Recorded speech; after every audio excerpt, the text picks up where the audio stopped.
through, and then they beat up a guy up the hill and stole stuff. And, yeah. Crazy. Welcome to all of our YouTube subscribers. It's that time of day. Morning.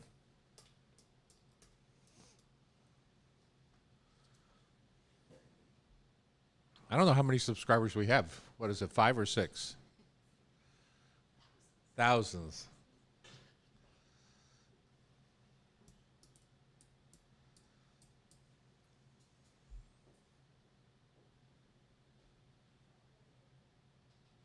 Well, Jim's right here, so he's not on.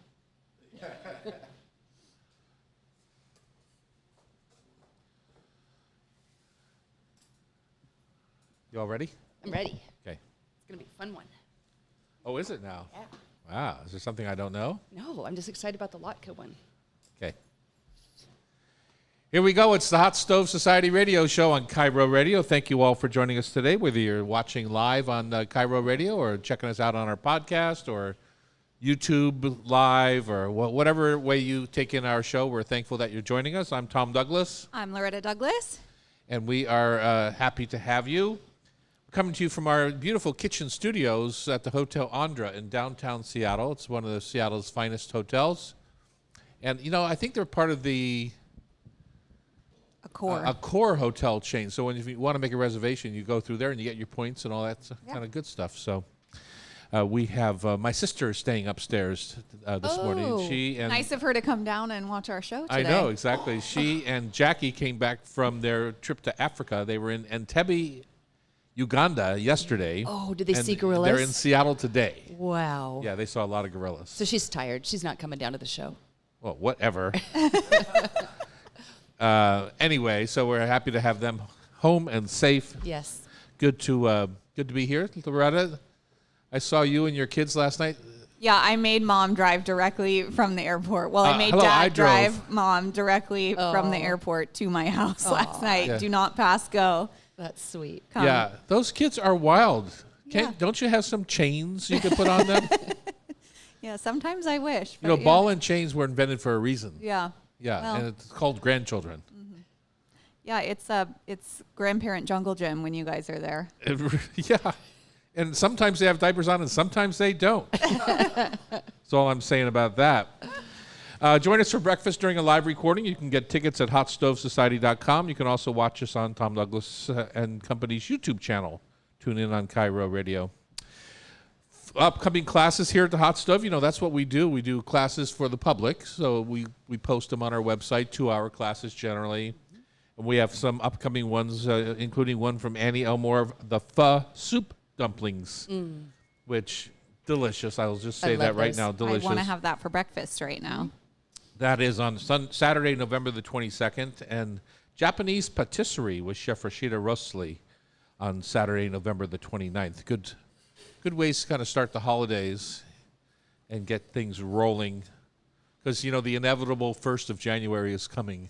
Yeah, it's dark out there right now, man. That 1 hour. It's dark now. 1st of January is not even here yet. That 1 hour time change is it's hitting. Exactly.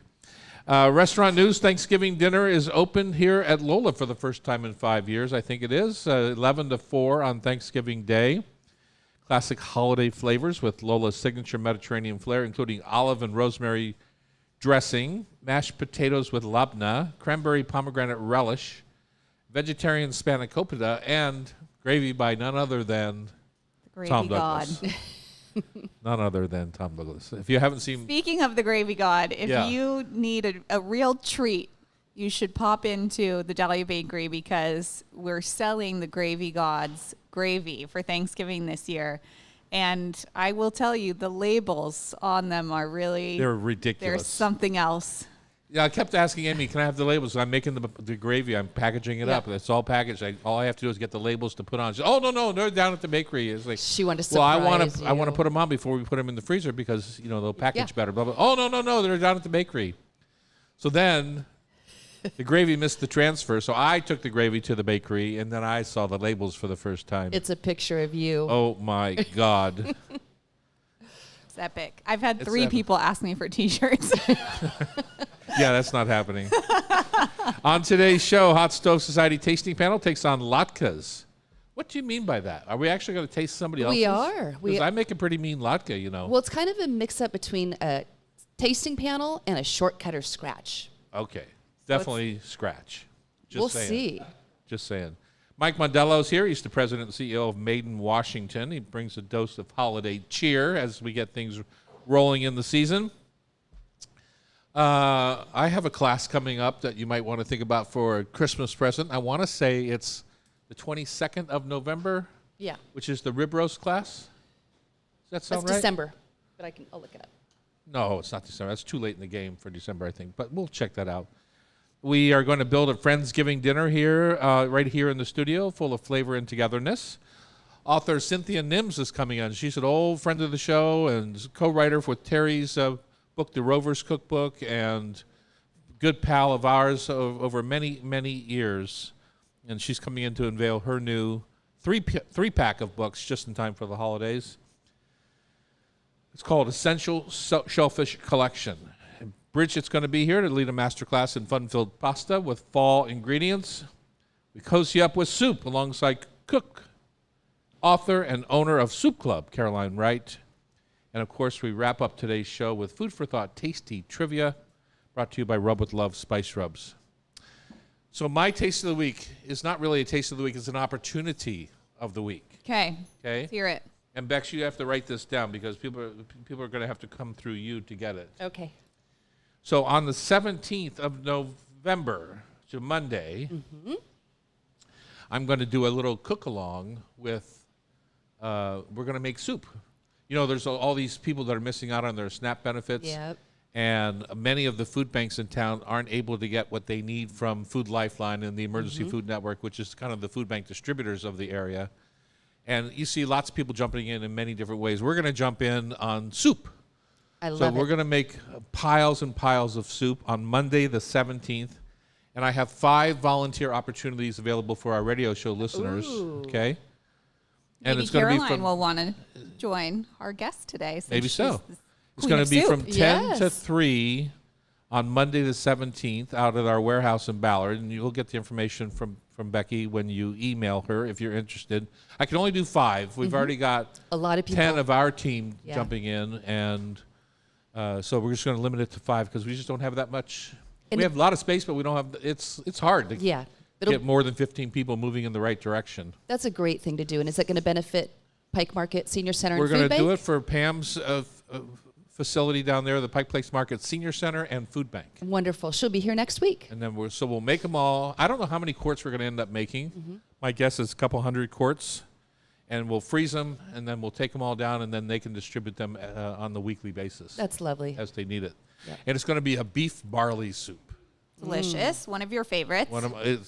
I got to say, I can't think of a more favorite soup than for me personally. I love a beef barley soup. Maybe Tom Kha Gai, you know, that coconut Thai soup. I love that too. Speaking of Tom Kha Gai, you made something last night. I thought, are you going to pan me for I it? wasn't. Okay. I wasn't. What'd you make? Oh, I made one of my regular shortcut meals last night, which is a Thai green curry, chicken green curry. But I use the Kevin's Right. meals as the base for it, and then I just doctor it up. What do you add to it to doctor? So that was your shortcut. You used a pre-made dinner that you bought like at Costco At or someplace. Costco, yeah. So I buy one then of you- those from Costco like every couple weeks, and this is a really regular meal for us. And we either do it with noodles or with rice, like I did last night. And I add tofu to it because my kids love tofu. So I do half chicken and half tofu. And then I add garlic and ginger and seasonings as I'm stir frying that, and then a lot of veggies because it just comes with chicken and sauce. So I also stir fried peppers, zucchini, and then a whole ton of spinach. And I like mine saucier than what theirs comes with. So I also add more coconut milk to it to stretch it out. It also dilutes the sauce a little bit so that it's super mild for my kiddos. Right. And then Because, Easy. those curries come in basically 3 colors, right? The yellow, the red, and the green. Mm-hmm. I much prefer the red over any of them, but it is spicy. Yeah. Yeah. Yeah, and this is a yellow, and it's super mild on its own, and especially once you add some more coconut milk to it, I mean, there's nothing to it. And then I load it up with lime and cilantro, and I add spice to my own bowl. So you're not only a lawyer, you're a PhD in doctoring. Yeah, I am a good assembler of meals and a good doctor good of doctor of pre-made meals, yeah. pre-made meals. But I want to talk about my taste of the week. Okay. Because I ate out last week at Jewel, which is probably my most favorite standby restaurant in Seattle that is not owned by us. Right. Rachel Yang. Rachel Yang, she's amazing. I Over have on been Stoneway, right? right on Stoneway. My husband and I dated there. It's like such a classic restaurant in kind of our repertoire. Whenever we can't think of where to go, Jewel kind of always pops up. But we were going out with friends, and our friends actually suggested it, and he had never been there. And Oh, wait a second. Let's clarify. You have friends? I do. How do you have friends with 3 children? They also have 3 Oh, children. okay. And it was just as good as it has ever been, I thought. But my taste really is that spicy rice cake dish that has been on their menu, I think, since they opened, which is stir-fried Korean rice cakes with sausage and pickled mustard greens. And it's in her cookbook. I have never been able to replicate it the way that they make it there. I think it's in my top 5 favorite dishes in Seattle. It's just perfect. And what takes it over the top? What makes it perfect? I mean, I've cooked Their many rice edges cakes. get really, really crispy That's a on their key, rice right? cakes, almost hard, where if you were poking at it, you'd be like, that's not going to be delicious. So do you But think they're deep frying that? And you're probably not deep frying that. I don't think they are, because it's just the corners. It feels like Uh-huh. they're just searing it really hard. And then the pickled mustard greens, for me, she says in her book that you can find them in an Asian grocery. I've Yeah, you never can. seen them. They're very common. Really? Yeah. Okay, so that's what I think I'm missing when I've made it myself. 'Cause that acid you from- need is that important, acid yeah. hit. Yeah. But it's just, I think it's the best thing that they do. They've done it, I think, since they opened, and it was just delicious and a good reminder to me of the standbys are standbys. Well, for a we reason, do I know think. Rachel. I've Yes. known her for many years. She's Taught at our awesome. summer camp. Yep. So I would bet you could find out. How they make it. I mean, it's in her book. Okay. I remember I don't that know. dish from. Yeah. That's Do ya? when I think of Jewel or Revel. Jewel. Jewel. I Well, think of that both. dish. She owns both of them. Right. She but owns both, but those rice cakes are at Jewel. They're so I've tried to replicate. No, Yeah. can't do it. yeah. Nope. So, The anyways, texture. if you haven't been for a while, they also make my favorite cocktail in the city, which is their Jalisco Campfire, and it was a delight. Oh, well, good. I have to go to Jewel. I haven't been there probably in a year, I bet, so it's time to get over there. And Whale Winds is closing, right? So It's closed. It's already yeah. closed. They were Yeah. packing it up when we were there. It was very sad. yeah. All right, so much to get to today. We're looking forward to hanging out with you for the next 2 hours. Up next, Shortcut or Scratch on Latkes. Cairo Radio 97.3 FM.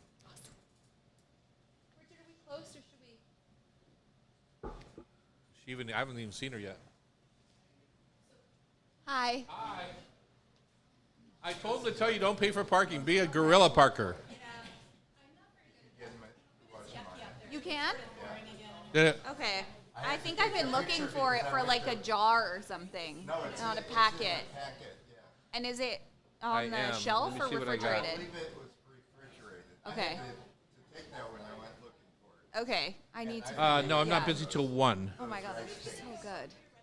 Every time I try and make them at home, 'Kay. they just stick. Okay. So I don't know if I'm just not using Some are. oil, I haven't but- looked in years. Yeah. My friends threw a retirement party for me. Oh really? It's just a sweet restaurant. Yeah. Yeah, you should go. It was really good. I will say, like, I've been, several, probably 4 times since COVID. I usually go I like think we once. told people that want to volunteer for And the stoop how to get there was to you. a couple times where I was like, We'll do and that the to last open this. this time and the time before that I went, I was like right on the money. So, yeah. Yeah.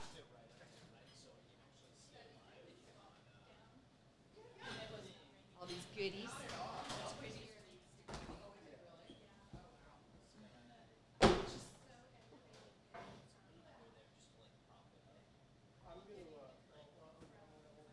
Oh, okay. Oh, beautiful. There you go. Yeah. Are you a food stylist? I like that spoon. I'm glad you brought it.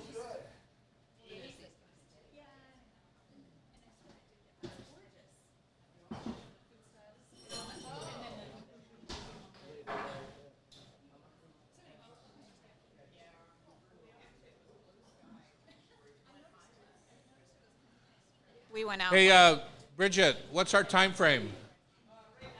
Okay. What'd you say? We went out with Aaron Shepard and his wife Katie to Jewel. Yeah. 12 minutes.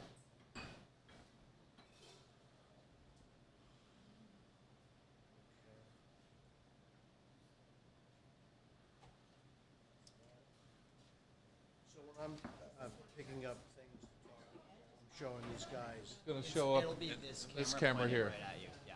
So you can just hold it up like right next to the mic, and it'll be right.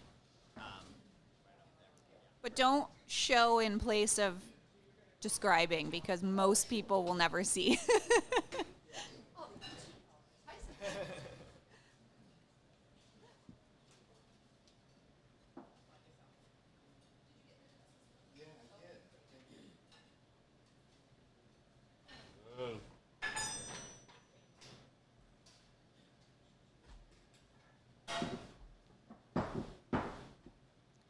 Are we doing this first? Yes. Okay. Oh, we are. We're skipping latkes for now. Yeah, we'll just get the because they're not quite ready. They're ready. Oh, They're ready. Okay. No, just no, leave it you're there. fine. Leave it there, and we'll. But you'll be up next after this one. Then you have more time to zhuzh it if you'd like. Who made the scones? So Lori, our teammate, they're with Mama Rose, Oh, what a. Coral, and Moon Cheese. Oh, that's fun.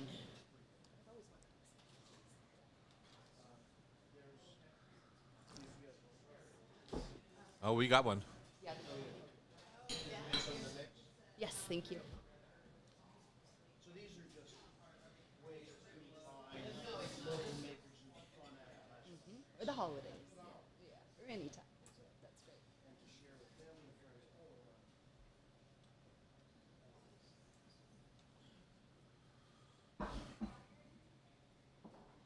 Thank you. Oh, Jesus.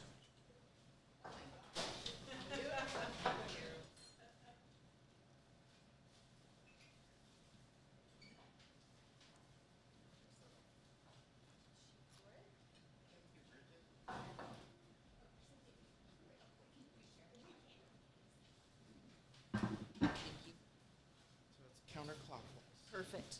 And One I can have. I'm gonna pull it away so it doesn't touch. No, that's fine. And then These are. I know what these these. all cooked the full amount. Mm-hmm. This was 15, and I did those 15. This was only 10. Okay. Thank you.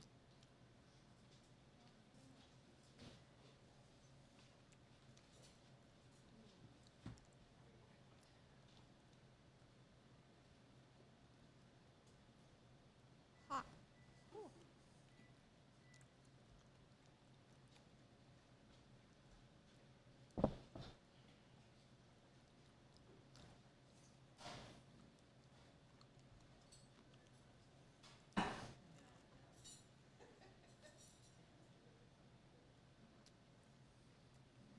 Interesting.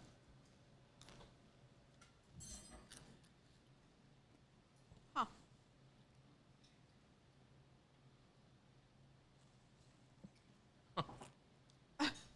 $6.59 a serving for that little bugger. This one? Uh-huh. That's the. For two of them? Those two little ones? Or no, there must be more to a serving. No, yeah, there's more than that per serving. I think a serving is usually 2 of the bigger cakes. There's probably four or five of those. And I didn't order from Russ and Daughters because it was $40 for 12, so that's $3.30 a serving, plus $55 for shipping. So, With the true gold belly. no, that one was through them directly. The Gold Belly one I got from Linda's Gourmet Latkes. So that was $79. Are any of these homemade? Yes, the first two. This one and this one? Nope, the dark one is 1B, and 1A is the one below. So I didn't write that down there. Go for you. You can even just take it. You got shadows. What's going on? Yeah, go ahead and take it and try. What Yeah. happened to our photographer? Even I could see those shadows. Here.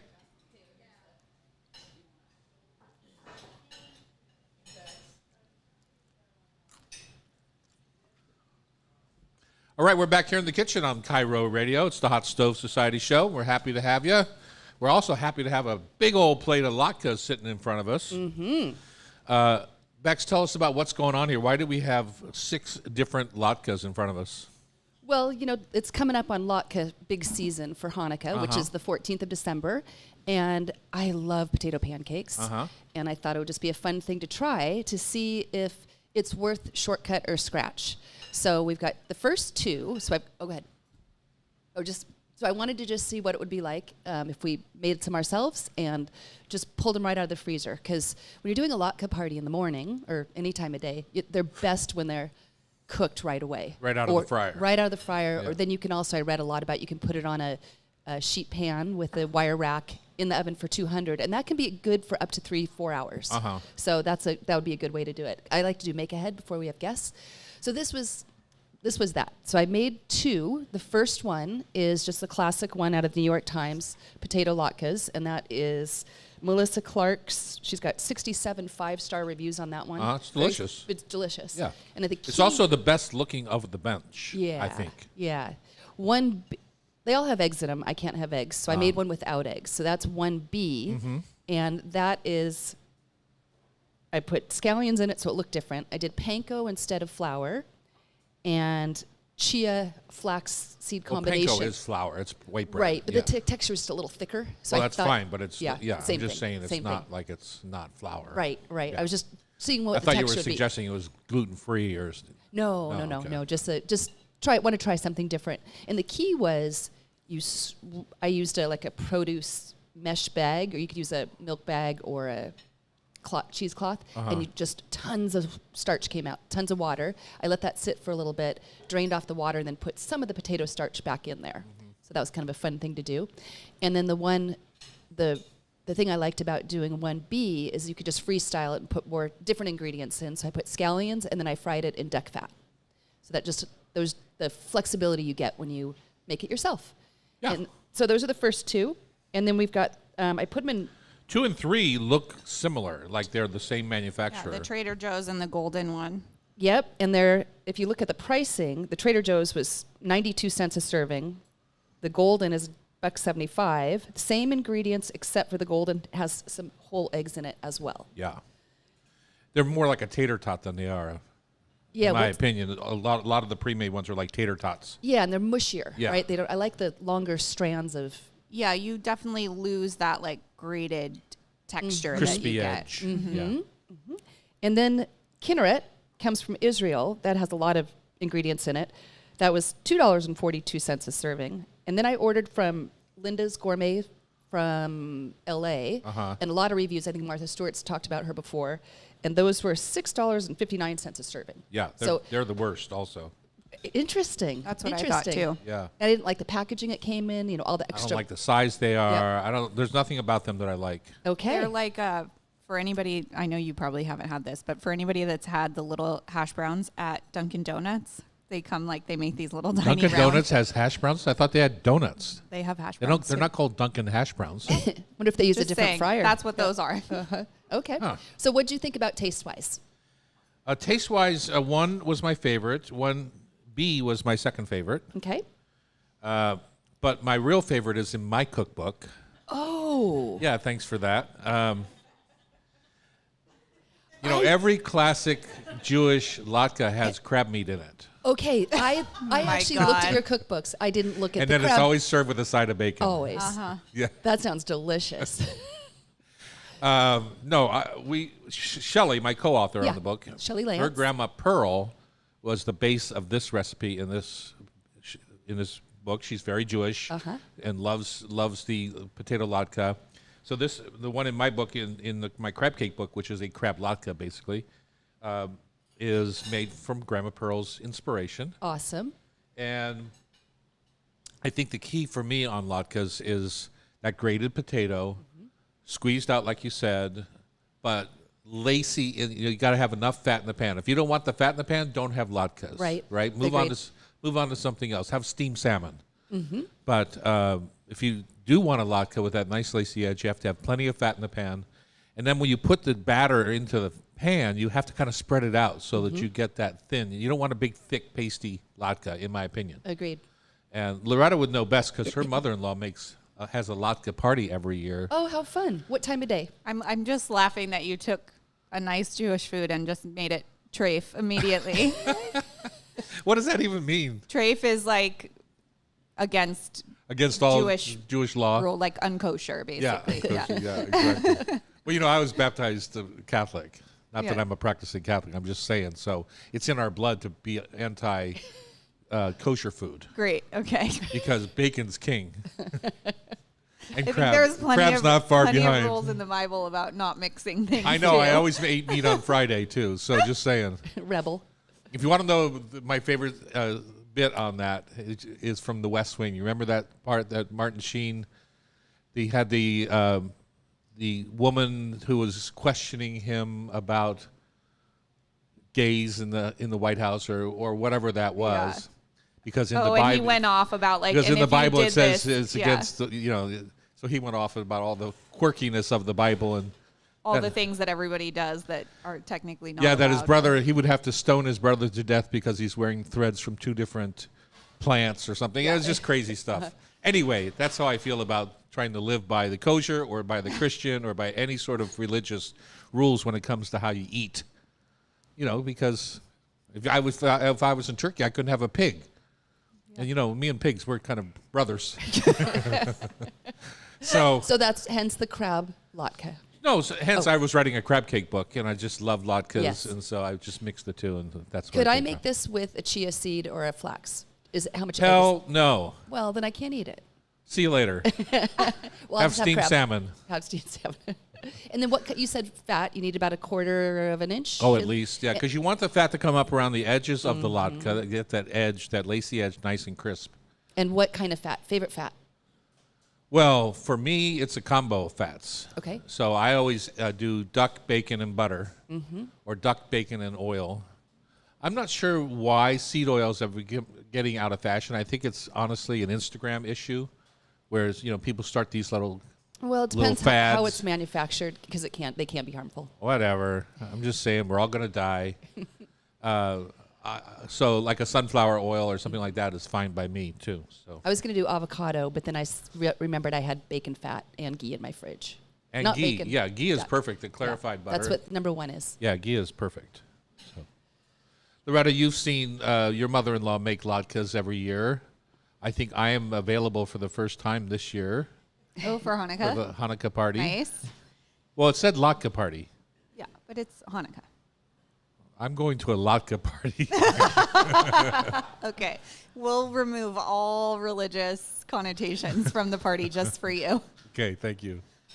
Yeah, I mean, she makes great latkes. I've made them a few times myself too. I also buy the Trader Joe's ones. The ones here? Uh-huh. Oh my God. How did it stack So up? it's bad for me to put crab in, but you'll buy those ones from Trader I Joe's don't that are think like they're bad, tater but tots. I also don't think about them as a latke. Like, Right, they're tater Okay. tots. yeah, they're more like a hash brown patty Yeah. or something like that. So I have bought them before and eaten them with smoked salmon and creme fraiche. Or What's your things favorite like that, topping but besides the smoked salmon and creme fraiche? sour cream. I'm a sour cream, but I'm actually a mix your sour cream and applesauce and a lot of salt and Oh. pepper. I will say my mother-in-law, I hope she's not listening, is a criminal undersalter. And to me, latkes especially, like, they need the salt to kind of cut through some of that fat. So bring You could have just said undersalter, not criminal. it rises to the level of criminal. But she knows Really? it. She knows it. She wouldn't be surprised to hear me say Do you carry your own Malden sea salt? it to her house. No, but I did send her a box one time. So I love latkes in all forms, but I will say I liked number 1, and then 2 and 3 are kind of the same to me. Yeah. I did not like any of the fancier ones, so I would say if you want kind of like a substitute crappy Here's the other thing latke. I'll say about latkes. If they're cooked correctly, they are finger food. Yes. Okay? Don't be trying to knife and fork them. It's just not, it's not pretty. The other thing I'll say before I get a bunch of letters about my religious stance is I have a basis. I went to Catholic school 1 through 12. So don't talk to me about how I can feel about religion. Okay. I've had my hair pulled out by the best of them. Sister Mary Teresa, yes sirree. Yeah, exactly. So, anyway, on Cairo Radio, it's the Hot Stove Society Please show. send him letters. Mike Mondello is coming up next from Made in Washington. On Cairo Radio, it's the Hot Stove Society, 97.3 FM. Yay. I think last time I made latkes was, when was the last Thanksgivica? Like 2012, 13, something like that? Where Thanksgiving was on Hanukkah. Oh.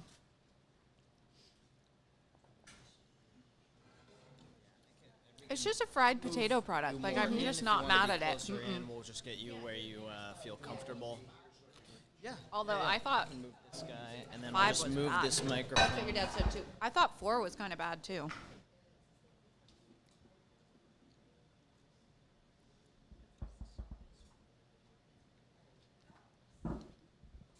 Okay, that's great. Hi.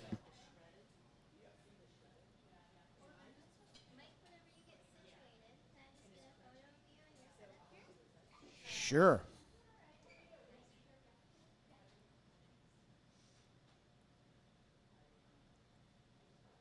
I like that she smiles more than our guest smiles. Taking a picture. I want to be mysterious, Tom.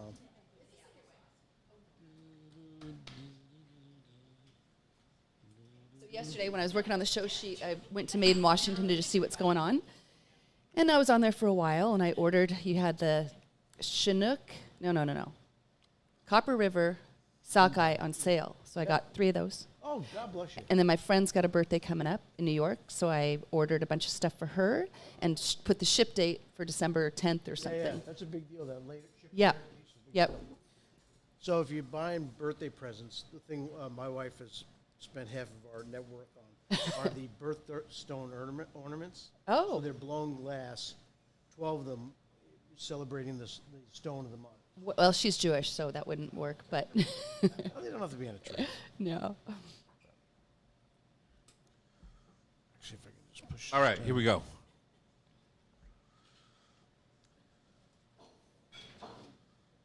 Your class is on, it is December 20th. December 20th. Yeah.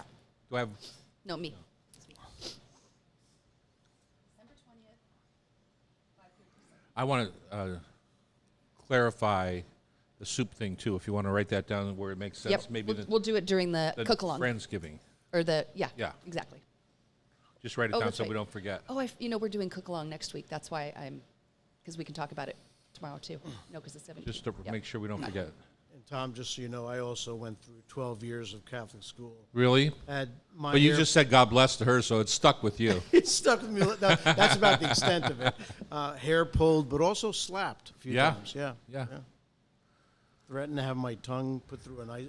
I remember the orange ruler. juice thing. Oh, the ruler was just every day. Yeah, I mean, it was not great. My favorite thing was getting chased. I stole Sister's brassiere off the clothesline behind the convent to use as a slingshot, and yeah, that didn't go over. Didn't go over if so you'd well. stopped at I stole a brazier, that would have been a good story. Using it as a slingshot Yeah. was epic. Well, the cups That's- were big.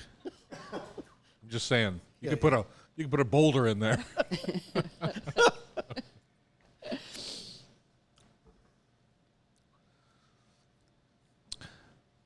We are back here in the. I was just visualizing that. It's like- We're back here in the kitchen on Cairo Radio. It's the Hot Stove Society show. Loretta's in the guest host seat today. Been a couple weeks. Nice to be back. Are you looking forward to trivia? No. No, you're not. Okay. Mike Not. Mondello is in our hot seat today. He is the president and CEO of Made in Washington. And every year we kind of have you guys on to talk about some local gift ideas as we head into the holiday season. Yes, and here we are. And here we are, and you are loaded today. Yeah. What the heck? We've got a bunch of things to talk It's like about. a buffet, a smorgasbord. Exactly. Well, one of the things that's really cool about our region here, as you know, there's so many wonderful local food makers, right? And that's actually the bulk of what Made in Washington does at this time of the year. So people sharing gifts. So what we brought today is a couple of gifts, but more importantly, ways to use the great foods of Washington food makers in holiday entertaining. Simple, unexpected ideas. So there's lots of normal ways of using the products, but I'm going to share a few that are unexpected and really All right. delicious. So first, we all know Chucker Cherries, right? Sure. Out in Prosser. So Yeah. they've got this I pistachio drive by cherry them every mix. time I go to our farm. They're fantastic, Yeah. right? And they've got a bunch of great items. This pistachio cherry mix, you just take this, chop it up for 2 minutes with a knife, and then roll a log of goat cheese in it. Perfect. And right there, that's the kind of appetizer. Visually, it's compelling. It's delicious. You got the sweet and the savory Right. together. And you bring that to a party, and it's the one that goes And it fast. just outshines an old-fashioned cream cheese nut roll in a heartbeat. I mean, goat cheese, delicious. Pistachios, the dried fruit, is perfect. Yeah, It's beautiful. Simple, unexpected, and really great. Yeah. Okay, so smoked salmon, as you know, was involved with Sea Bear for many, many years. The typical thing, any holiday party we all go to, someone brings the smoked salmon. It's on a grazing board. There's some crackers and cheese. Great, delicious. But there's so many ways to serve it that are really fun and simple. And the one I brought today to show is just slice an apple, spread it with some either cream cheese or goat cheese, put some a couple of flakes of the smoked salmon on top, and drizzle some local honey on top. Takes no time Honey, at all. huh? Yeah, so you get that sweet and Sure. savory again together. Really delicious, super simple, and one package will go a long, long, Long way, especially served like that. I always like to grind a little black pepper over top, too. Just Oh, yeah, easy, great. You know, a variation on this is you put it on your favorite tortilla chip, and then put a little bit of mashed avocado on it, and drizzle with balsamic. Simple. Nobody's ever seen it before. no, and I absolutely can't imagine why. No, it's Balsamic and tortilla chips, you don't Tom, often I'm see telling you, together. it's Yeah. delicious. Okay. It's delicious. Okay, so another fun one. We all know Fisher Fair scones, right? And they're delicious on their own. They've been part of the region forever and ever. Well, we took 3 of our other favorite local food makers. We all know Coro. Salumi. Used to be Salumi. Mama Lil's, which is a favorite for everybody. And Does Howard still part of Mama Lil's?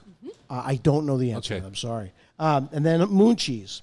So they take those 3, chop them up fine, and mix them with the scone mix to get these really interesting savory scones that go to a different level. And we served them out here. I think they got high marks. They're really delicious. They're unexpected. And again, it's bringing together multiple local food makers. So not only is it great and delicious and beautiful, but there's a story behind it, right? Who's making the moon cheese? So these is are it- some guys here on the Seattle area. Have you ever had these? I don't think I have. I've seen it, but I don't think I've actually I'll had it. leave them for you to try. Okay. They are, I can tell you, whenever we see new products, some of them immediately you say, "Oh, that's going to be Is it off a the nut charts." cheese? It's they do a cheddar. They do 3 or 4 different Freeze-dried. types, and it's freeze dried. yeah. So I see. it's. I didn't have very high expectations for it, to be honest, when Yeah. we first heard about it. They're delicious. They're delicious straight out of the bag.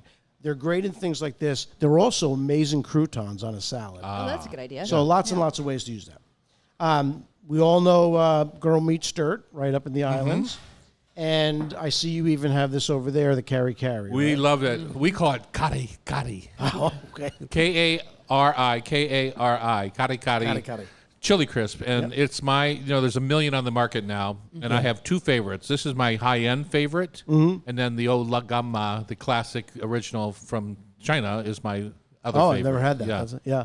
So one way to use these, this is just take your favorite bread. We just used a rye, but make a grilled cheese, but spread one side with the tomato jam from Girl Meets Dirt, and then put some of the kari kari on it, and you get those combinations of flavors again, unexpected. Chop it up into little pieces, put them out for an appetizer. Fantastic. Love it. Again, Coro.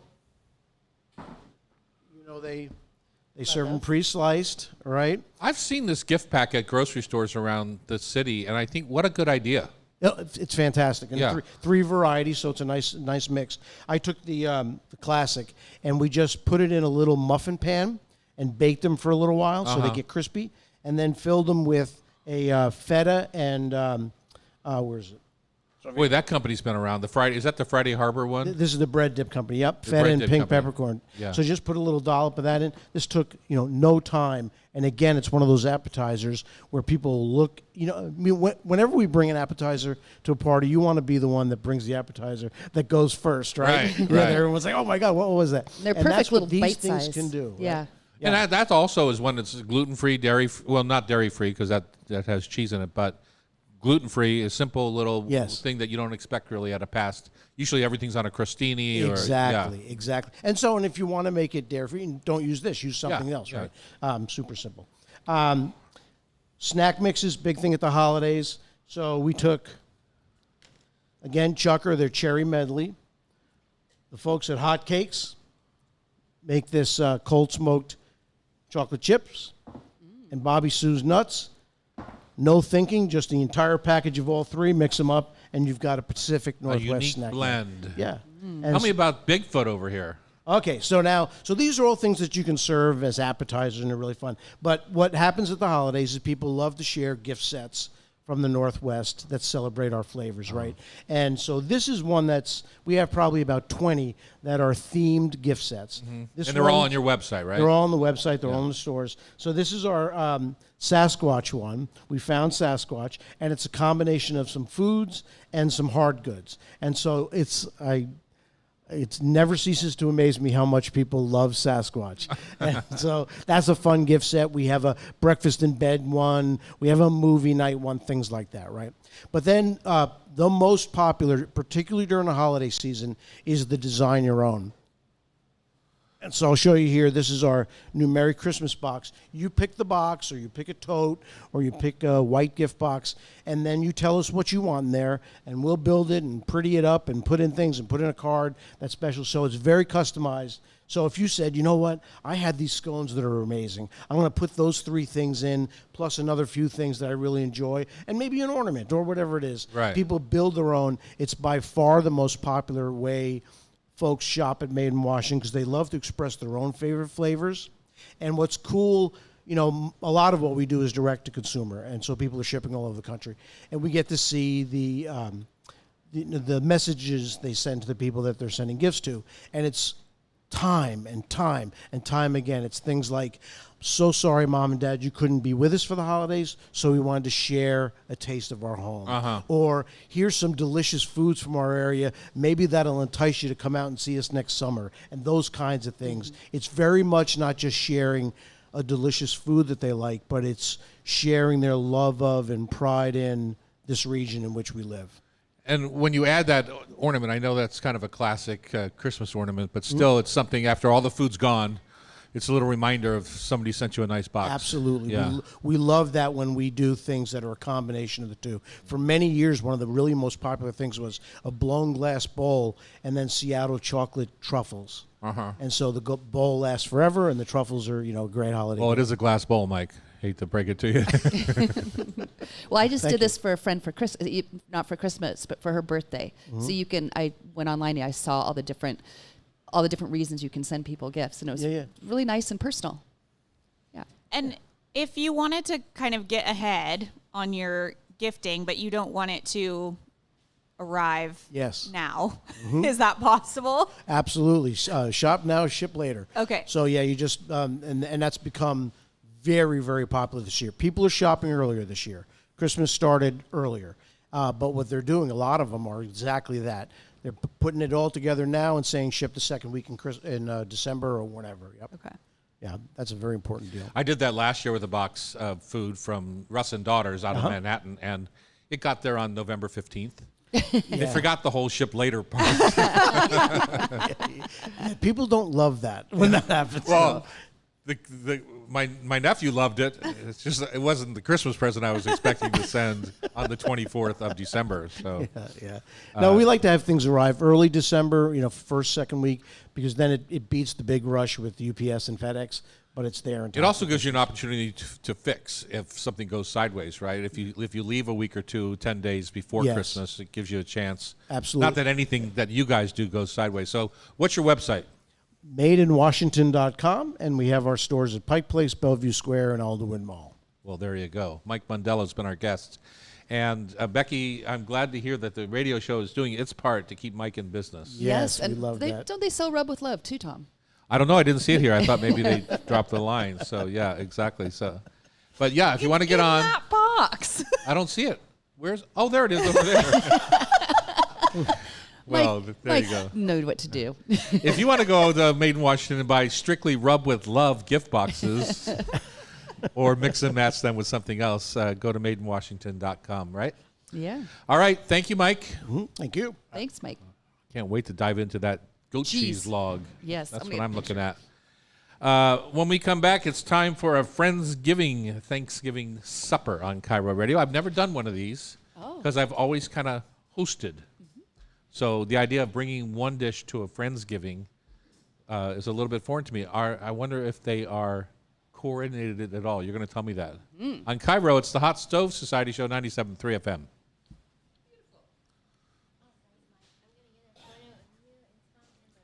Here, we'll come this way so we get all this stuff.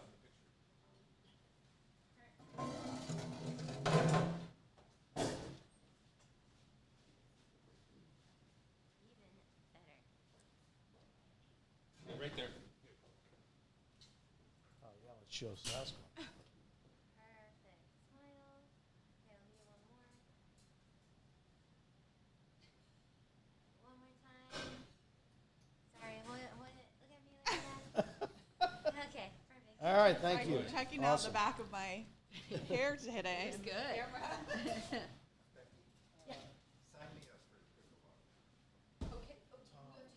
I have to eat. I will. I know. I'm sure there's a good business reason. Yeah, you're the only one who buys it. That's the good business reason. God, it crushed me when I heard that. Yeah, we're actually rebranding the whole line. So Oh, are you? I don't love it, but I like it. It's fun. It's got a lot of color and energy. We are. It's done okay. The problem with people love in our stores things that say Seattle. So, but it's so bright and so colorful that it engages people. So that's It's a more natural brand. That's our new coffee line with Cafe Appassionato. We've got a Fisherman's Brew, a Lake House Roast, Campfire's kind of lifestyle. I don't like their coffee in the past. I like the dark roast. Yeah, and it's low acidity, so you can drink it all day. I'll leave this stuff. If you guys want. I'm not going to leave these. These are sitting on, but if you want to try the log, I'll leave it. Oh, take what you need to take. I'm sure you can sample at the stores.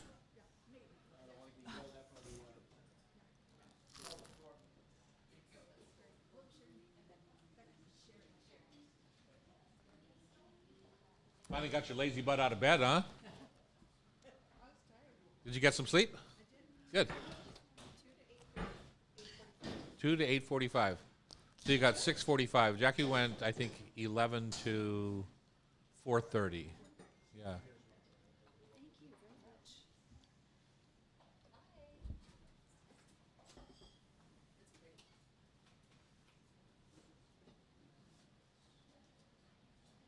Okay, what are we talking about? How to do Friendsgiving? What would you bring to a Friendsgiving?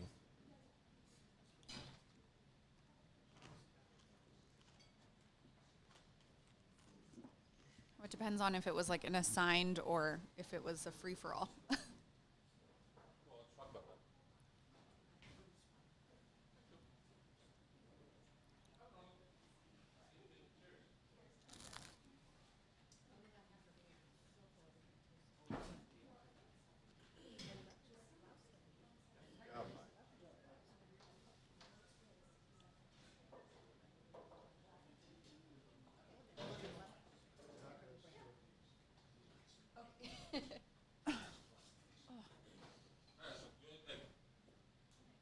I've had what I want if you want any more.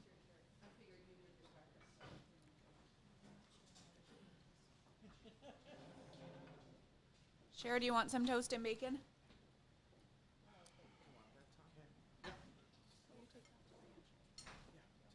Sherry. I was showing Loretta. She said it wasn't on the menu.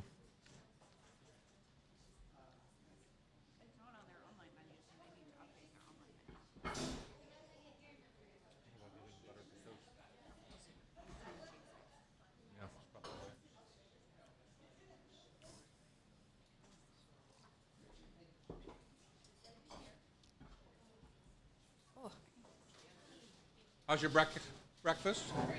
Good. What do you have? Granola? That's horse food. What did you have? Oh my God! All that beautiful breakfast? I did. Well, that's besides the point. What did you have? Oh, there you go.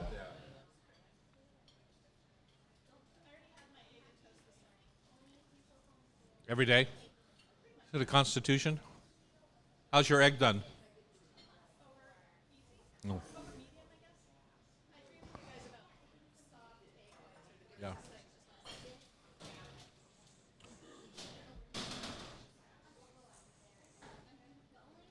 Welcome back to the Hot Stove Society show on Cairo Radio. I'm Tom Douglas. I'm Loretta Douglas. Thank you for joining us today.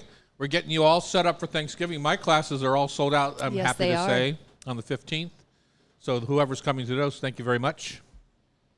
Becky, I wanted to go back one thing before we get into Friendsgiving, which is I announced that I could use 5 volunteers on Monday, November the 17th, from 10 until 3 to help me make soup for the food bank. Wonderful. Because we're going to try and figure out how to help during this SNAP crisis and WIC crisis and stupid crisis that we're in the middle of right now for no good reason. Food insecurity, for Food sure. insecurity. And, we feed people at our company. That's what we do. Sometimes we like to say we love when they can afford to walk through the front door, but not everyone can. So that doesn't let us off the hook for the ones that can't. Beautiful. And that's been a company mantra for as long as we've been in business. So anyway, how do people? We can first- only take 5, right? Because we have to manage this situation. How do people If get you in want to touch come to with this you? cook-along, email BeckyG@TomDouglas.com. Okay, and and then we'll- just say I'm interested. Yep. Or okay, And that you can make it. Just make sure it works for you on the 17th from 10 to 3. don't sign up and then don't show up. Right. Sign up, show up. Do you think if we get a gazillion volunteers, we could do another day in December or something? We could take a look. Or January? Yeah, we could take a look in January maybe. Great idea. It's funny because January is the time when the food bank needs it most because everyone thinks about it in December. They don't really think Yeah. about it so much Right. in January. Hopefully this whole government shutdown nonsense will be over with by then. That would be a shame if it wasn't. Okay, so BeckyG@TomDouglas.com. Let's do a Friendsgiving. So what's the criteria? Well, You have to be friends You or have to not. Can you just be acquaintances? You can just do whatever you want. Okay. But I've been doing a Friendsgiving since about 2017 with the same Okay. crew. And it's all about you celebrate togetherness, but without the turkey, because we're also going to do a traditional turkey the week. We always do it the Saturday before Thanksgiving.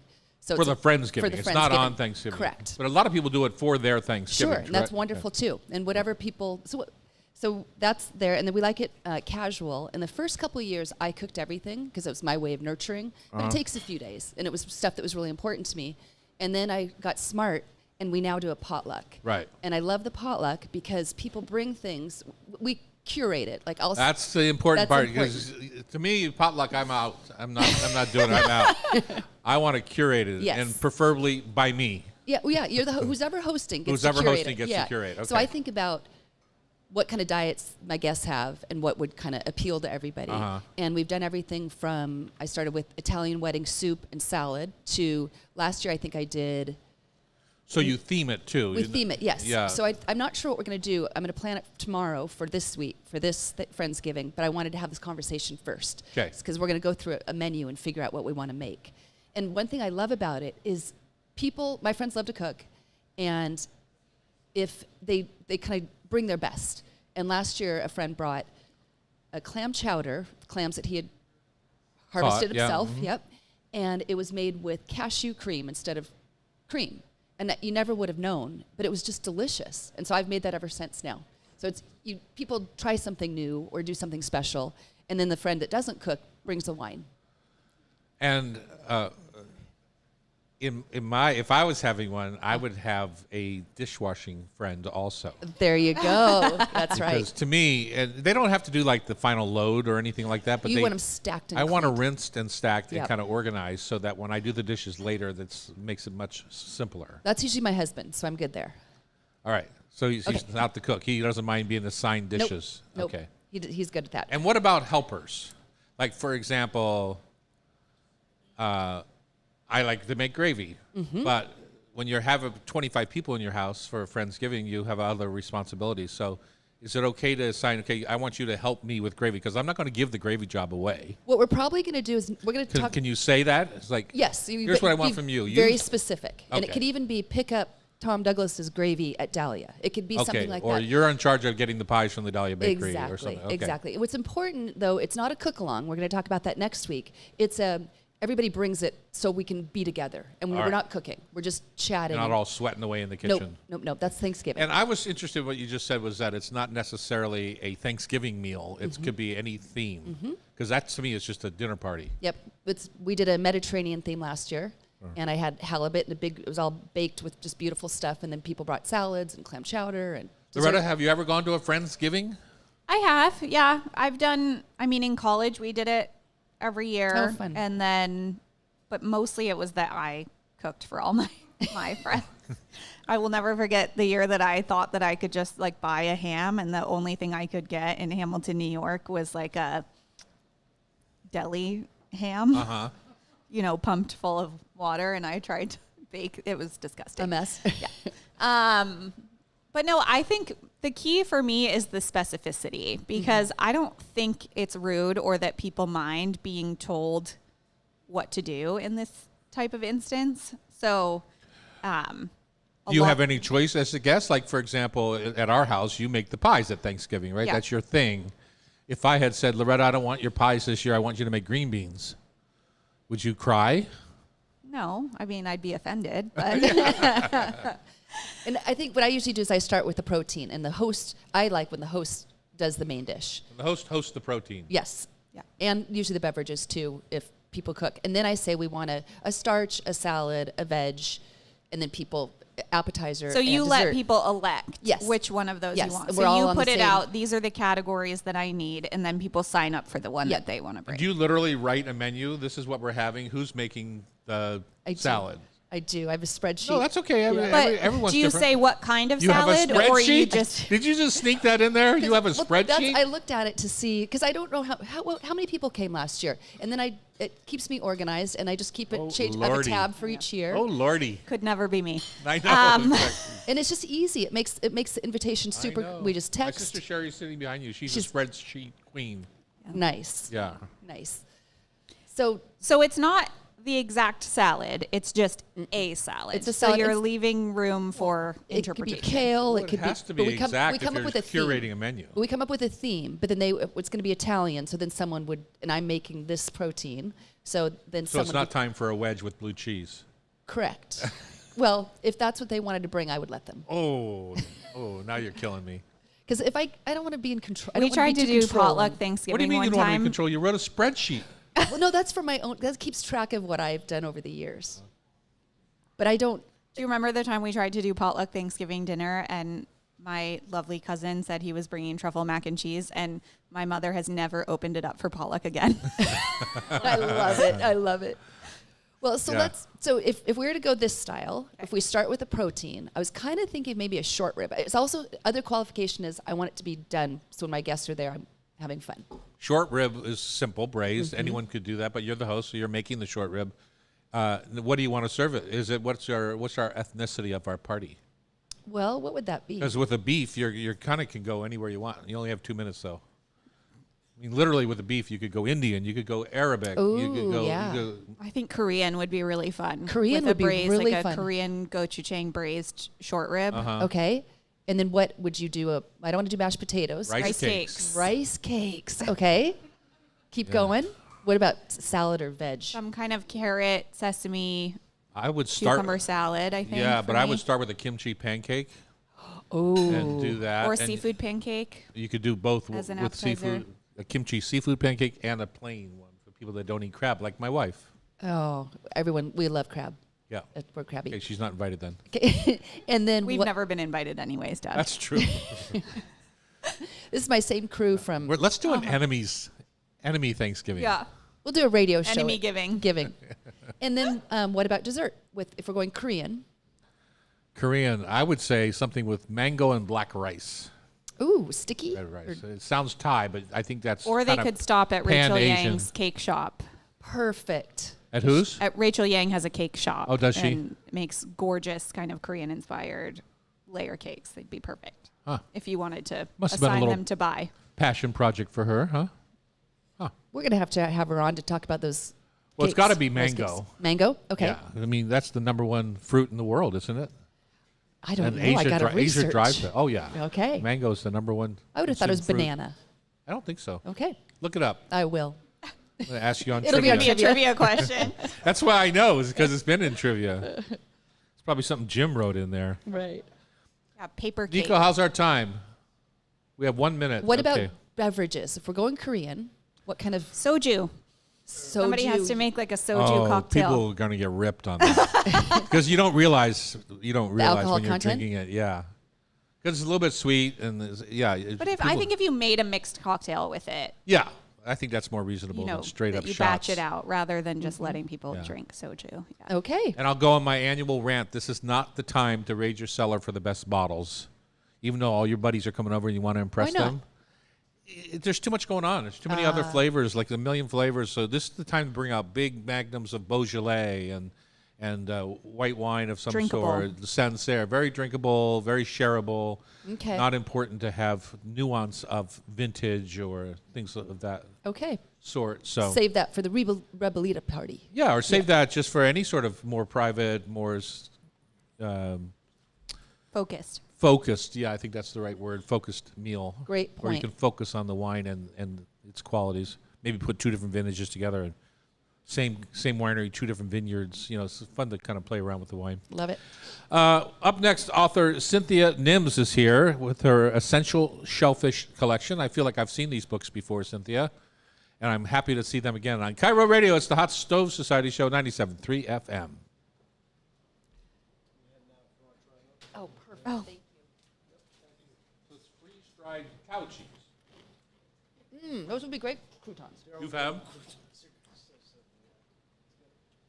Thank you, guys. Thank you. I've had them. I'm good. Thank you. Can we get someone to help you out there? Thank you, Mike.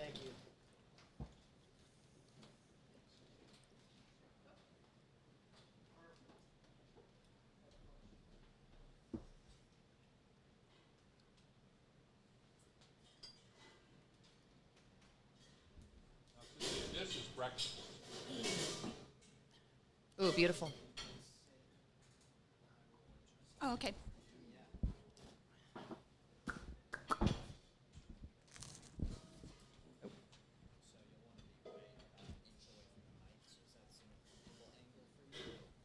Yeah, that's fine. Hello, hello, hello. Yeah, dear Terry.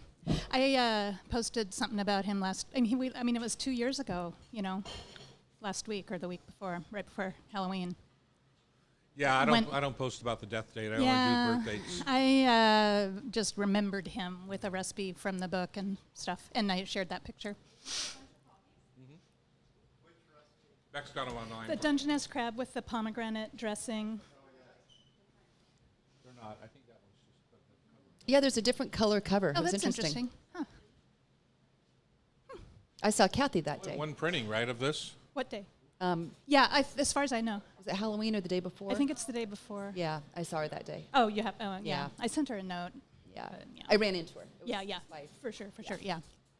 Yeah, it was last Thursday. Right. Did you go to the Halloween party she was going to? No. Oh, okay. But I do love. That's what I love about the timing. Is it reminds me of his Halloween parties that he loved so much, and I have so many great memories of being at Rover's for the Halloween parties too. I'm not a Halloween person that way. Yeah. It's my anniversary, actually. Is it? Interesting. All sorts of exciting stuff going on that day. 42 years. Woohoo. That's why she goes to Africa for a month. Do you remember cooking our wedding rehearsal dinner at Dahlia long Lounge? time ago. Yeah, Yeah. that was a million years ago. Not a million, 30 something, but still. 30 plus? Yeah, Nice. for sure. You're 30-something, right? Yeah, I think I want to say 35. If it was 89, so 34? 36. 36. I think I'm 32. Yeah. Whatever. We've been that person I've been with for a long time. Yeah. 6. I have 6. Tony's, I know. Nice work. You've been busy. I have Tony's birthday down on the 21st. Is it today?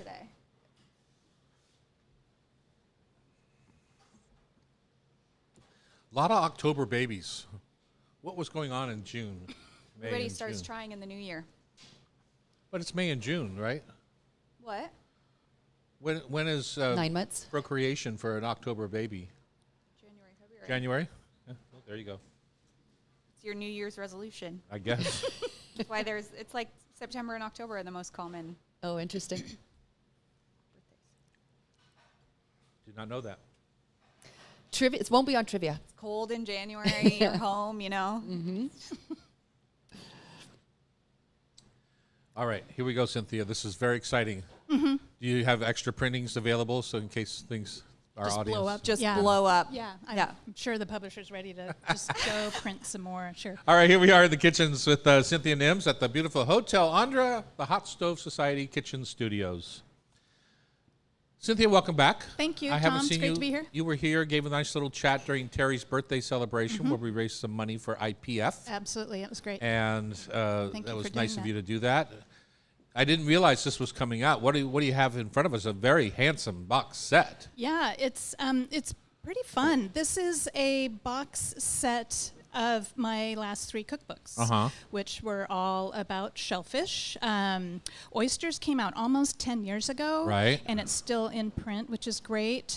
Crab came out almost that long ago, and then shellfish came out a few years ago. And the publisher made this really lovely decision. I love that they opted to re-release them in a boxed set with this really cool package that they all fit in. And in doing so, they also redesigned the covers because the books were not, I didn't write them. I thought they were paperback too, They right? were, well, they were, some of them were originally hardback, and then they've also been released in paperback. When I originally wrote the books, it wasn't intended to be part of a series. It wasn't meant to be, a 3-part shellfish extravaganza. But with the 3 books out, I think the idea is just to sort of repackage them as a trio that go well together. So the covers have been redesigned so they are, sort Right. of No, it's a fitting beautiful. and- They Yeah, did a they're great gorgeous. job. yeah, and then this really pretty box that's got the same illustrations and this fun sort of net motif. I So love the it's- feel of the net. Isn't that fun? Yes, Yeah, I really yeah, love it's it. beautiful. It's textured. So it makes a really nice little gift set for folks for your beach cabin or, your friend who loves oysters a lot and Right, all that kind of stuff. right. Yeah.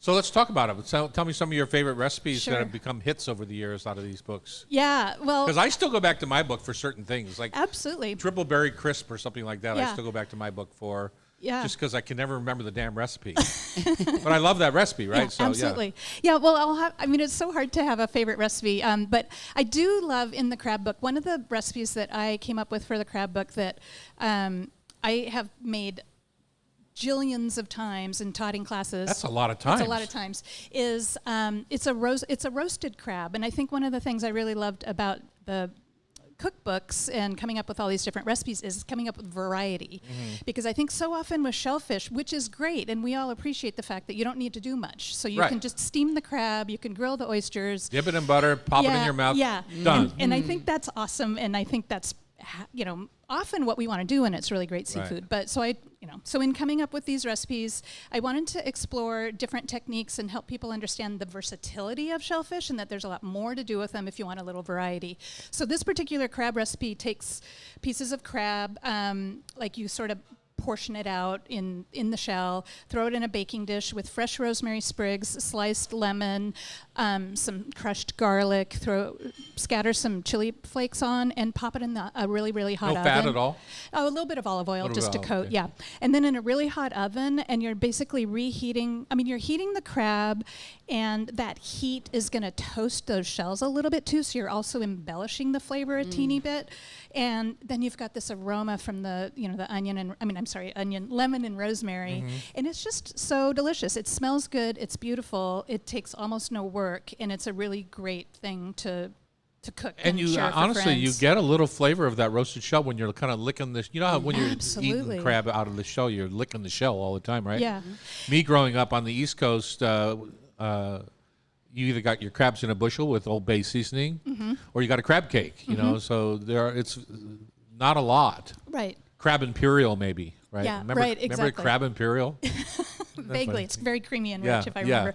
So one time, someone came up and saw when I was doing a book signing with the crab book, and he looked at the title and he's like, "Who needs a crab cookbook? All you do is steam it." And then he just walked away, and I'm like, "Well, you're not wrong." Right. But if you want some variety, that's Right. what the books are for, to offer some variety and just again, sort of thinking about different techniques. I love grilling shellfish too, and I don't think a lot of folks think about, aside from maybe putting oysters on the grill, but you can also grill crab, in the shell. Any of and those things. Any of that stuff, And yeah. I think people often forget about leave the shell on sometimes because sure. it does add a different kind of flavor. Yeah, and even clams. I have a recipe in the shellfish book that's nothing but clams, a couple fresh bay leaves, a little bit of butter, and you wrap them in foil and throw them on a grill.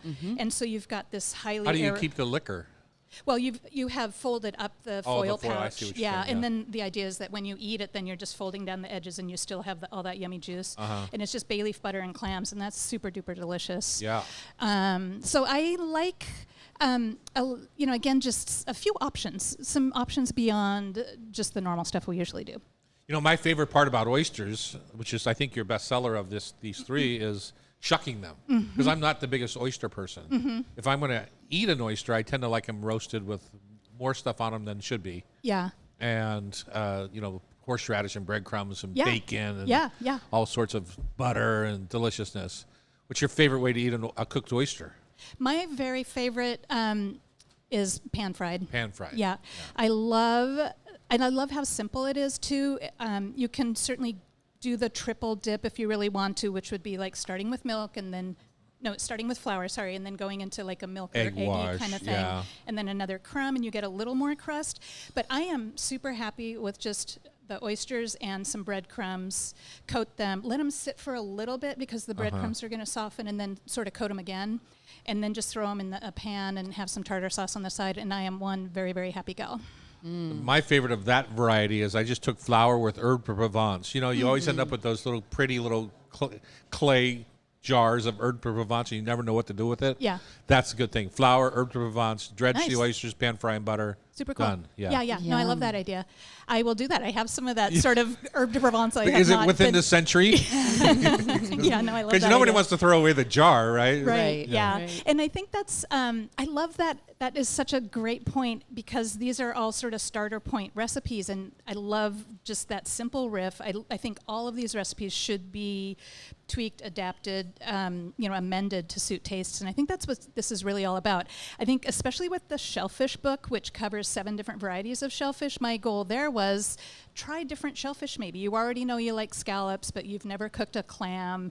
I was really hoping this book to sort of spark interest in different types of shellfish maybe that folks haven't tried before, and understanding how versatile it is and how much you can customize it to the way you really enjoy cooking and eating. Do you have a go-to for a For a shellfish? hammerhead barnacle? Yeah, for- a cozy night in. A cozy This time night of in. year. Yeah.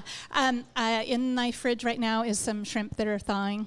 I like having stuff in the freezer, so we've usually got some cod or Yeah. shrimp in the freezer, and often it's just like I've always got harissa in the fridge, toss them together, maybe add some extra fresh garlic or something, some vegetables around the side, and throw it in the oven. So that's super easy. Or sautés, just like whatever veg are in the fridge, some onion. I also have some, I always forget the name of the brand, but some curry sauce in the, S&B. yeah, something that I can just toss in there. Yeah. Otherwise, it's just like a piece of fish. I mean, I know parchment paper, the folding of parchment paper seems a little fussy, but it's really not that hard, and you can do it with foil Oh, too. it's so good, But I too. love that. So you can just Yeah. put whatever seafood you've got, throw a slice of lemon, a little herb, or whatever you want, throw that in the oven, and again, doesn't take very long, and you can customize it any number of ways, and it's pretty quick. I did a weird little dish that I've used over the years: black cod with thin sliced celery, a beaten egg, and some caraway seed, and put it in the parchment, and Wow. it just steams all up. Interesting. And delicious. And yeah. the egg, you said a The beaten egg egg? sets. Yeah, the egg oh, sets in super the. cool. Yeah. I love that idea. Yeah. You know what? We've got some exciting news. Cynthia has offered, or your publisher has offered, Yeah. a box set for one of our listeners. Oh, so perfect. what we'd like to do is email Becky G at Tom Douglas the question, what's your favorite shellfish and how do you like to prepare it? And we'll enter you into a drawing. Does it need to be exotic, or could it just be as simple as I love it? Warming it, because It you can don't want to be- boil it. You want to warm it up, It right? can be simple, it on can the be- grill. Serve it with lemon butter. Or There you I go. go to half shell and get a tower or whatever, whatever you want to say. There you go. We like that one. We love Yeah. that one. But if you email me by November 12th, you'll be entered into a drawing, and it's a beautiful box set.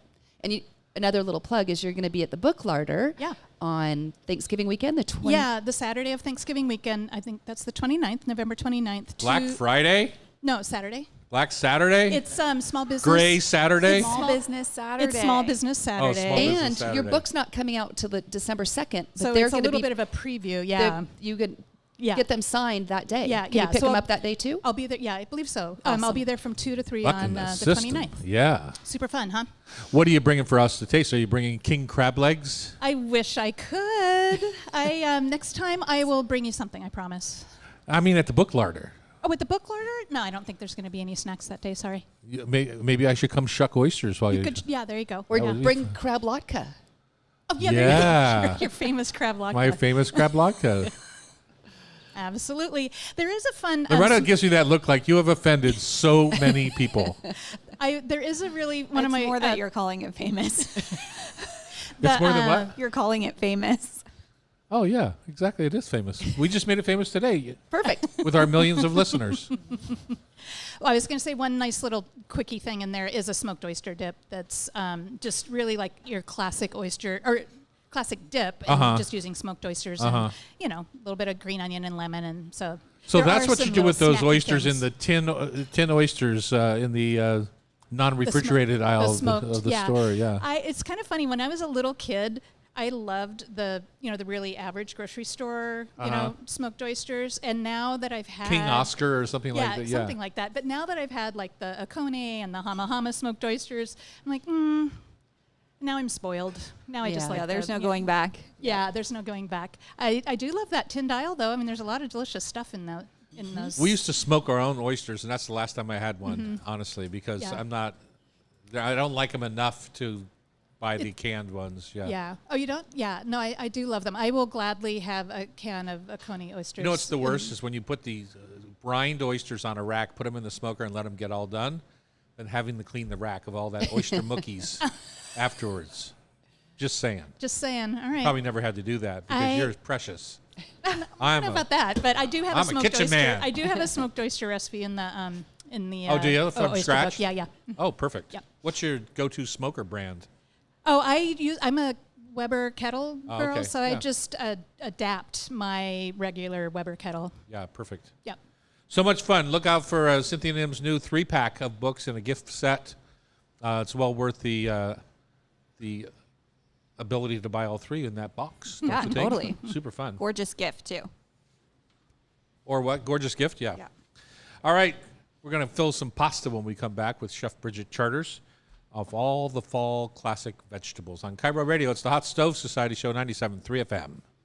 Thank you. Yeah, thank you. Thank you. No, thank you. No, thank you. Okay, photo time. Taylor. Weenie, how you holding up?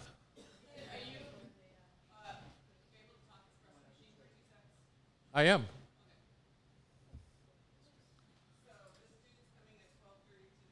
Okay. I am. I've been round my whole life, sadly. So, yeah.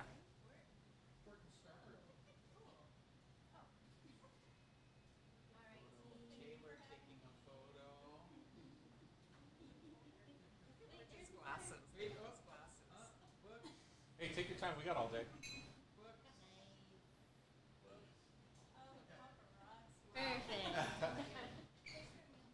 Thank you.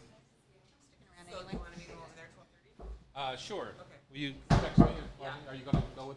Yes. Okay. All right. I've never met him, but Ken's the person in New York. Okay. Perfect.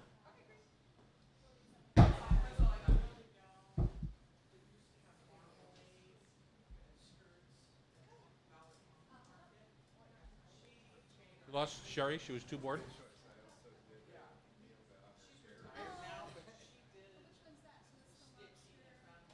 the matter with you? You okay? Those gyms are dangerous.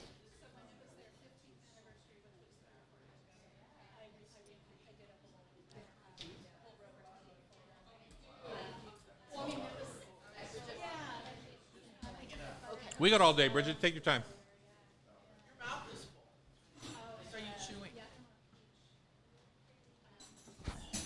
Hi, Tom. She needs it the most, fixing her mic. She's the worst at it. Oh, easy. I have to walk over every week and fix your mic for you. Does he do this to you, Loretta? Because I use my mic. Bridget, welcome, Bridget. Welcome.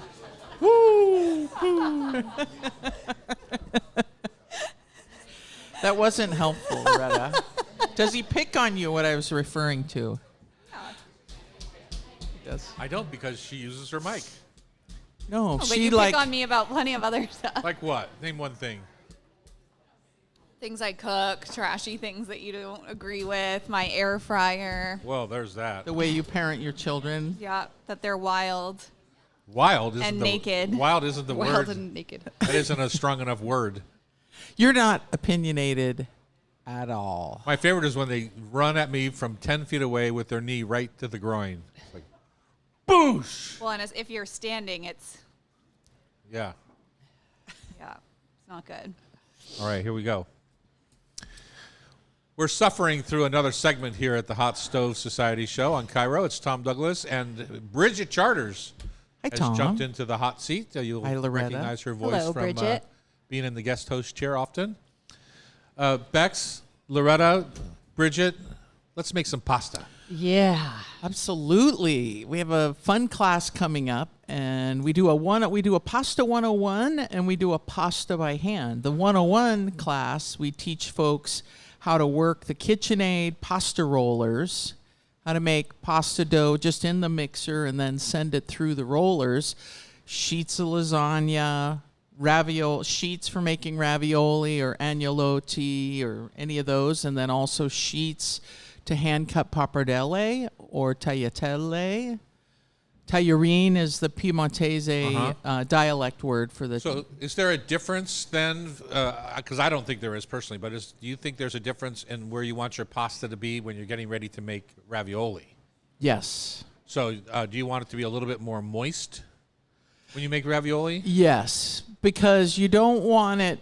Because folks that are just first starting out to make pasta, it's always best if the pasta is a little bit moist because it's more forgiving. Now, if it's too moist, and that's what we teach them, if it's too moist, it gets gummy and it sticks together Yeah. and it clumps and it's a mess. Yeah. But if they get it We to hate that, we hate that. oh, it's so frustrating, and Yeah. people just like, they can't figure it out. So we teach them that beautiful silky consistency. Now, when you're talking ravioli, what region of Italy are you in? You know, usually it's northern, but the southern also make it. And they reserve that for special times, usually around the holidays, and eggs are used. I mean, historically, eggs were kind of a special thing, Right. and it would be an egg-based dough. So now we've got our sheets of pasta. It's rolled out through the machine. We're down.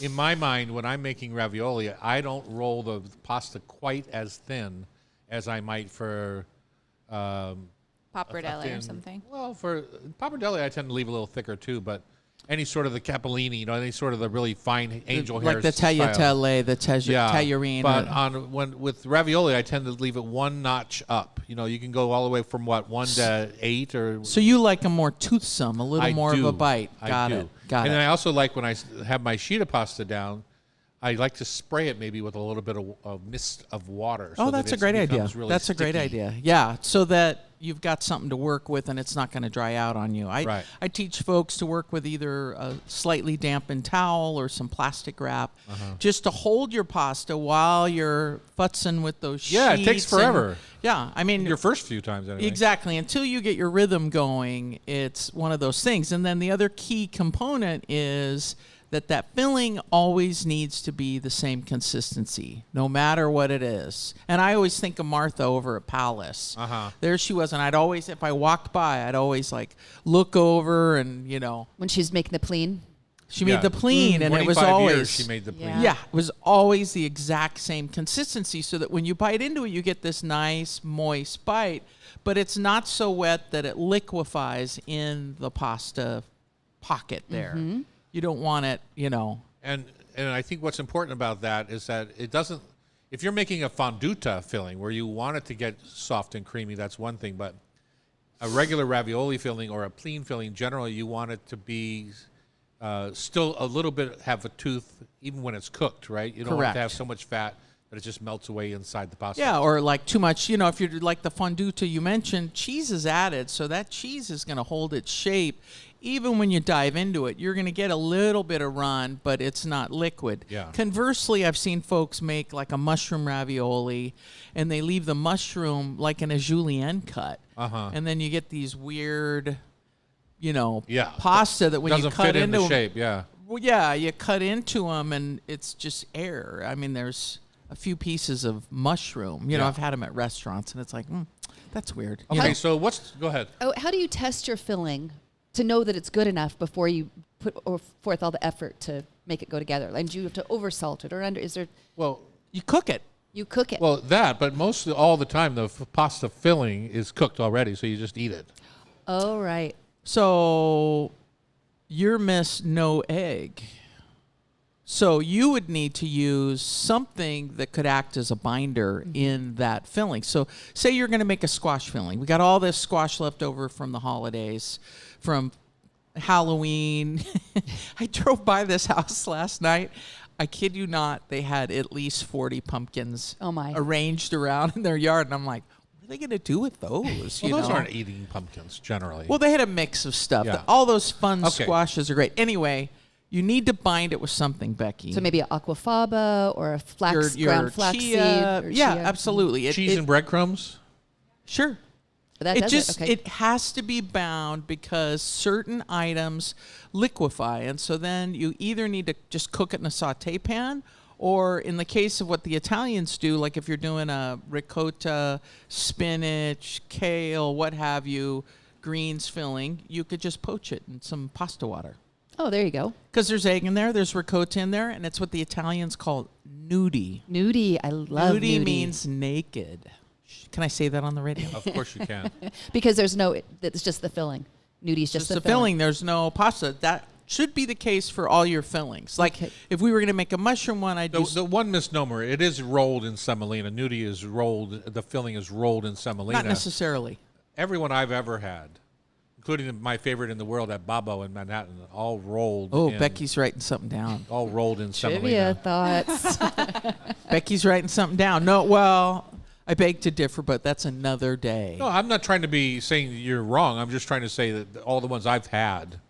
Sure, and for restaurants, the nudie tend to get a little wetter, and so, yeah, it helps to have them kind of in something so that when they're being dropped into the water, they're not sticking together and creating problems for you. Yeah. So I see on the class you're going to talk a lot about shaping specific types of pasta. like Marcella Hazan's Swiss chard ricotta and prosciutto tortellini. Is that tricky? Yeah, because because they need to be shaped a certain way. The edges need to meet. You need to have the filling the right consistency. Your dough can't be too wet, So there's And a shaping. when you cook them in the water, they can't open up. They have to stay right. sealed. Right. Right, and then we do the squash one, and so I show them how to make that squash filling and how to dry it out. And Is that everyone's favorite? Is the butternut squash with sage butter and maybe a little Nutmeg or crushed something. hazelnut or something like that? I think that's everyone's favorite. it's like pumpkin pie. Yeah. Either you like it or you hate it, right? No, I've never heard anyone hate it. I've only heard people love that. But it's so great. Any fall vegetable would be awesome. Mushrooms, Who doesn't green. like sage butter? I mean, I think it's pretty much anything that you want to put in sage and brown Yeah, butter. but I think it's the sweetness of the butternut people really are kind of going after. And a lot of times in Italy, they have crushed amaretti cookie on top or something. And they crazy. put crushed amaretti in instead of breadcrumbs, Yeah. which I don't really like it. It's a little too sweet. But, I mean, you could do anything. The key is that the consistency of the filling is always the same and that the consistency of the pasta is always the same. Now, when you're talking about a restaurant like Spinasse up the hill, La Spiga, they do a flour-based ravioli dough and it's all egg yolks. So in the north of Italy, they do that really elegant, rich ravioli dough where it's 10 egg yolks to a pound of pasta. And it's really tender and it's really tricky to work with, but it's very special. Have you ever made the ravioli al uovo, like with the Oh, yeah. egg? We did Yeah, a that's duck egg from the one once. Side. Yes. San Domenico restaurant in Imola in Italy. And And I in actually- Manhattan. wanna they had impress one in, people. Yeah. Yeah. If you want to impress people, I feel like that's Oh, like it's a so very beautiful. impressive. But the thing is, for that particular one, you have to make them to order. Yeah. So when you order that in a restaurant, the bases are all made, but then you're dropping that yolk in, you're sealing it, and you're immediately poaching it off so that egg doesn't dry out in the pasta. So special. They're really nice. I mean, the Italians are brilliant. The one ravioli that I always loved, you mentioned it, is the fonduta. And at the restaurant I worked at down in San Francisco, they had the most delicious. The thing I miss the most from Cuoco probably That are little those pasta little fonduta, yeah. Yeah, Pasta and it's just fonduta. this wonderful, simple cheese, just with a little bit of butter, nothing else. You're tasting the pasta, you're tasting the filling. So And when you're good. making it, the filling is chilled so that it stays together. But, man, it becomes molten lava when it gets cooked. Right. It's so Yeah. good, though. You got to be careful. It's so good. So if you want to take Bridget's fall-filled pasta class, that's on Friday, November 14th. Perfect. Coming Yeah. right up. It is. It's coming up, and then we've got another kind of Pasta 101 and a Pasta by Hand class coming later in January. Good. Super fun. All right, Bridget, you're going to have to give up your seat because a young woman named Caroline Wright, the soup lady, chef, owner of Soup Club, is going to join us next on Cairo Radio. It's the Hot Stove Oh, Society perfect. Show, 97.3 FM. Thanks, Bridget. Thanks, Bridget.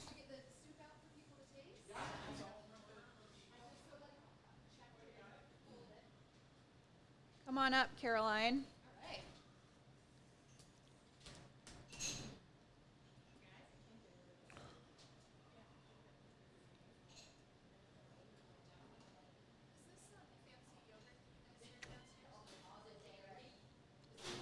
Horse food. I don't know what they use. Annie might know. Annie. Annie. Thanks. Cool. Wow. Nice work, Nico. You just worked that in there.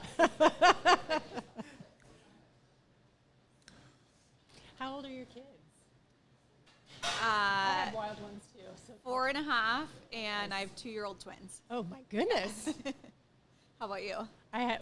They just turned 10 and 13. 10 and 13. Wow. Both boys, so it's wild. Yeah.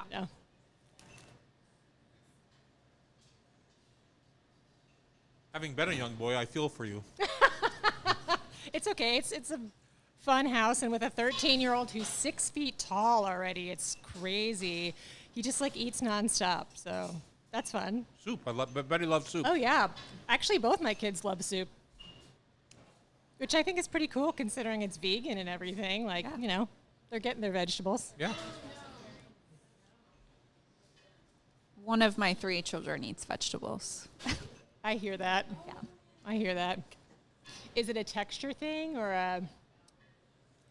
I don't know. The older will like eat them if you tell him he needs He to, has kind to, of thing. or he's like, bribed.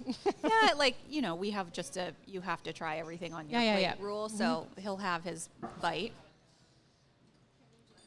Oh, I'm good. The younger boy will pick them out of everything, and he does not subscribe to the like you must try. I saw him it. eat a green bean the other day. Yeah, he's starting. He Little by little. will eat a little bit of broccoli. I have a And child then- who loves salad. Like Yeah, my my younger daughter- kid loves salad. Yeah. My daughter will just like she'll pick out the vegetables and not touch anything else, and she's just like, Wow. yeah, it's funny. Does Hercules still eat Caesar salad? Loves, yeah, loves Caesar salad. Caesar salad, and the funny thing is, Bryn doesn't like salad. Like she likes every vegetable, but not salad. You Are know? these leaves edible? Yeah, they're curry leaves. Oh, curry leaves. So good. Great. All right. Try not to slobber into the microphone. Cynthia and Caroline both went to the same school in Paris, in France, in Burgundy. You went to La Varenne too? Oh, no way. That's so awesome. Yeah. Just made the connection. Chateau du Fay. That's right. I know you've been there. Yeah.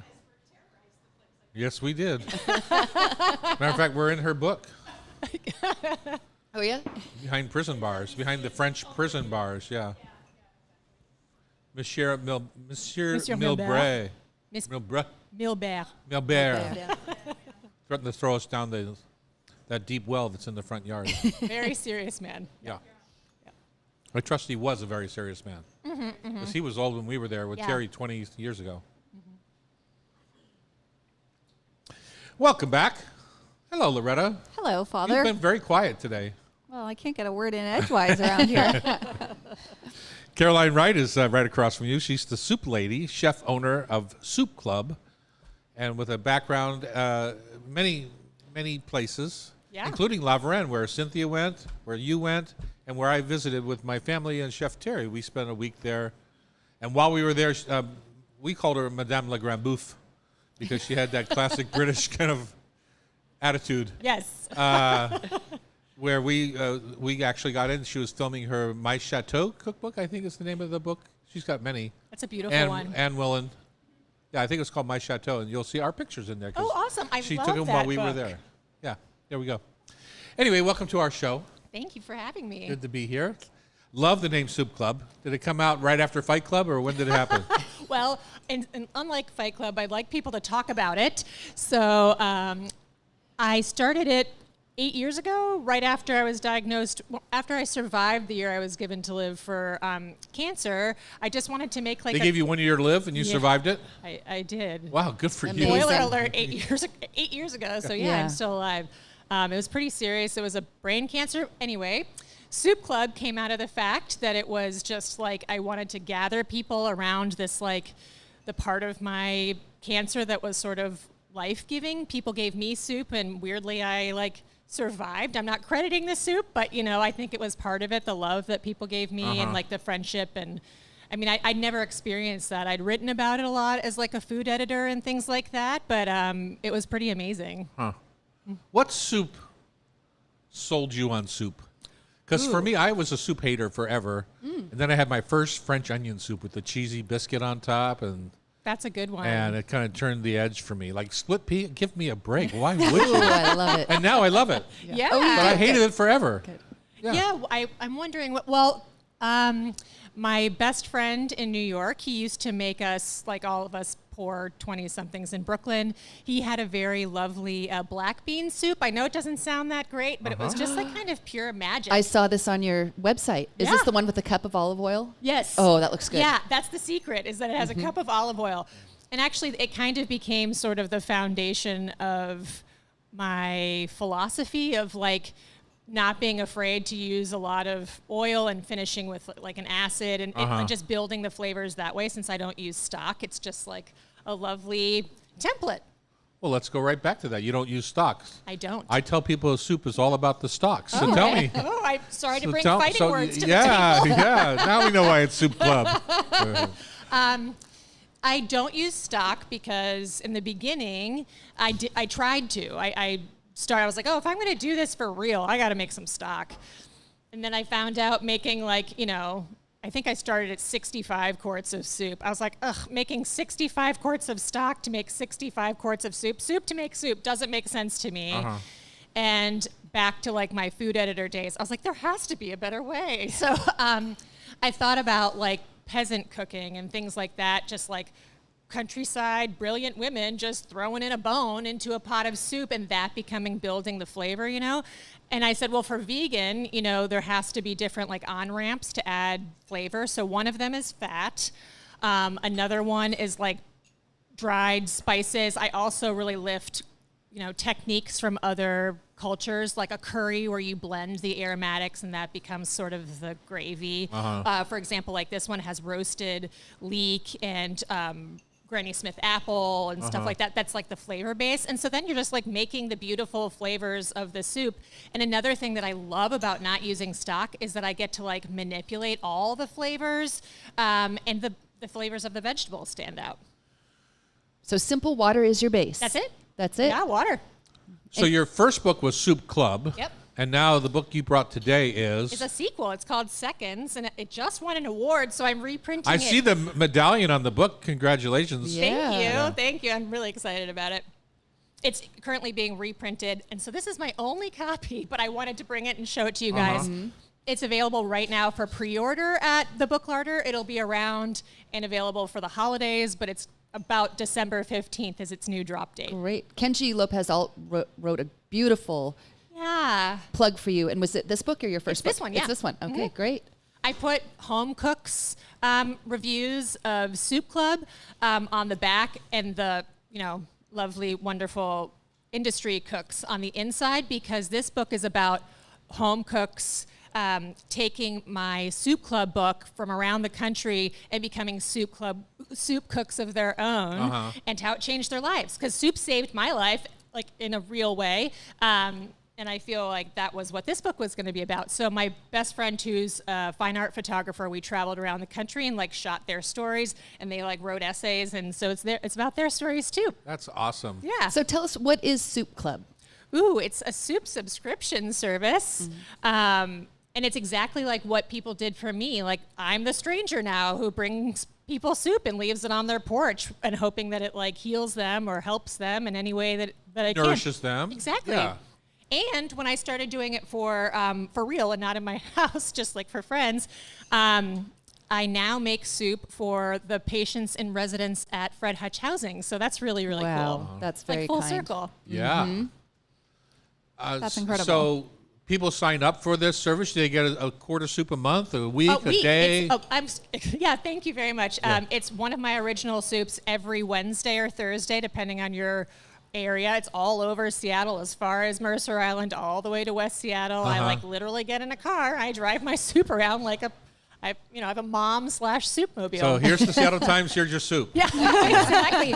You can get it with or without my homemade chocolate chip cookies, which I brought some for you guys Really? today. Yeah. And Seawolf bread, Ah, the lovely. best. I know. Yeah. And they're all vegan. All vegan, all gluten-free, nut-free, kosher, anti-inflammatory, all the good things. And how do people find you? On slurpsoupclub.com. Slurp Soup And at Instagram. Instagram is at Slurp Soup Club. Right. Okay, so we have to go back just a little bit. I don't know if you're interested in this or not, but I am. Oh, Which is the always. broth idea. Yes. Because I am You got definitely... things. You've got him thinking. Oh, yeah. I Well, wanna know. I'm definitely one of those guys who think you need a great stock to make a great soup. Same thing I feel about gravy, right? You need a great broth or stock to make a great gravy. Tell me about how you kind of go through how you build your flavor in a vegetarian. Because for me, when I make vegetable stock, I'm browning onions, I'm doing all sorts yeah. of things, roasting carrots, and then I put everything into a thing of water generally. Probably not fat, other than what I'm roasting with, but Sure. Now I boil that for my vegetable stock. Sounds Yeah. like you do it a whole different way. Well, I'm doing all those things usually. But, Oh, are you? Well, yeah. So, like I said, for this guy, I've roasted the leek and the apple together, so you're still getting that That roasty caramelized flavor, yeah. flavor, and it's just being blended directly into the soup, so it becomes kind of like a helpful texture. Okay, I see. That's the key right there. You blend that base. Yes. And Not that gives always. But that gives you a viscosity. Yes, exactly. Right, Yeah, the mouthfeel of it. Other ones I do, like, if it's not, and I'm trying to think of other ones. Like, I use, like, homemade spice blends. Like, I'll make my own curry powder to, amp up, like, the different elements of the flavor if I want it to be warmer or, like, a little spicier. And you'll add that at the end to... I'll add that often. So I'll use, like, some sort of aromatic blend, and then I'll add toast in the curry powder or whatever spice mix I've made, and then I'll often finish with like maybe a different. If I'm using curry powder, often I finish with a homemade garam masala or something like that, and then I always, without fail, finish with acid. That's something that I feel like is true of all cooking. You probably agree. Terry, our old pal Terry, was a big fan. Like when he got done making a bordelaise or any sort of sauce with that richness of meat bones, Yeah. he would always add a little bit of vinegar to kind of Lifts brighten it. that thing. Yeah. Yeah, it just highlights all the work that you've put into it. The other thing that I usually don't agree with, but I've done in both my cookbooks, I think I have 10 books, so these are not my. I have 11. Well, hey, high That's five. what they say. Oh, nice. No, I don't have 11. Oh. I've researched. You Oh, have yes, 11. I have 11. Yes, I do I not have have 11. any. I'm sorry, that was. So yeah, I have 11 books apparently, and I never ever call for salt, but in this case I did because I'm like, I want to be clear on like what I'm talking about, because I know that if it's not salted enough without stock or broth, that's something that would be missing, and it's a lot of salt for someone who is not comfortable with like a fair amount of salt. So I put that in there so that they have an idea of what my vocabulary is. Right. I think of things like cayenne pepper or Tabasco as my salt sometimes. Yeah. They really bring, there is some salt in those products, but they also, that heat replaces salt in some ways. Absolutely. Yeah. And And it's not overwhelming heat, so. And it's like, that's a subjective thing. Like, Yeah. People's salt levels are very, very different. Right. So I just call for it to just say like, this is what I did when I was making this soup, and this is what I feel comfortable sending out into the world as this is what tastes good to me. So, You have a favorite recipe in your new book, Seconds? well, you're eating one of them. Is this or the you mulligatawny? Yeah, mulligatawny. It's delicious. Delish. Yeah, you guys like it? Yes, thumbs up. Woohoo! Is that a turnip in there? Yeah, it's turnip and carrot and lots of fun root vegetables. Yep. So, that's the thing with my brain health diet that I'm on, the anti-inflammatory piece, is I don't eat white potato ever. So, or corn or wheat. So all of my soups are like, anti-inflammatory. Huh. Yeah. And so that's what they figured out in your head was you had some inflammatory issues. Well, it's not like. There's got to be some reason you're still alive 8 years later when they give you one to live. Yeah. It was just weird. I was 32 and when I was diagnosed, and I was like, why are not other 32-year-olds like, I don't know, it's a weird thing. We all have like cancer cells in our body. Why did mine grow to be a tumor? Why did they activate? Yeah. And I was like, well, what do you eat too much of as a professional cook? All my books were like, baking books and stuff. And I was like, well, I eat a lot of sugar. And so I started looking into it, and I decided that, I needed to cut all of that stuff out. Interesting. Yeah. So mulligatawny's the go-to, get started. I love that. It depends on the season. For this one, I was really brave in my sequel cookbook. I took on things that I didn't in the first one because I wasn't as bold. And also I felt like I'd already filled a cookbook of like vegan, interesting ideas. So I did like a chowder that's really cool because it's like dairy and I don't eat corn, So it's like a corn-free, dairy-free corn chowder essentially. But the texture of corn, I noticed that like if you chop up cabbage, it's got that like sweetness and a similar texture. So I use that instead. And I do it as a base of bell pepper. And I feel like that just brings it all together with some dill. It's really delicious. Fun. And we just have a minute, but will you tell us a little bit about what you do at the book lottery each month? Every month I do a lemonade style stand called my soup stand, and all the proceeds go to the American Brain Tumor Association. Perfect. Yeah, you can find. I mean, in our town, Paul Allen's done amazing things that way, right? Yeah. Just like. In life and in death, he's put tons of money towards Absolutely. that. It's such an honor. And where can people find like the schedule for those? Well, you can go to the Book Larder website or on my website, soupclubcookbook.com. I have an event section of all of my like farmers market stuff and my soup stands and things like that. She'll be in Magnolia soon. It's my farmer's market. Well, hey, I'll see there. you. Yeah. The 17th, I'm making a soup for the food bank. Oh, awesome. But I'm making my favorite soup, which is beef barley soup. Ooh, I love the awesome. barley grain in soup for some reason. So It's very cozy. yeah, it is. It's this time of year, it's perfect. Thank you, Caroline Wright, the soup lady, chef owner of Soup Club. Check her out. She's got lots of things going on. Up next, it's time for Food for Thought Tasty Trivia, brought to you by Rub with Love Spice Rubs. On Cover Radio, it's the Hot Stove Society Show, 97.3 FM. Will you stay for trivia? Absolutely. Awesome. Oh man. I can't. I'm not good at it, but I will stay. Oh, no. You don't have to be in this group. When did you work for Martha? That was my first job out of culinary school. I'm really bad with dates, but I want to say it was 2007 to 2009, maybe. I probably saw you there. Probably. I was on her show a dozen times, and when was the Thanksgiving show? I still have the picture. I had to from be that. on the things.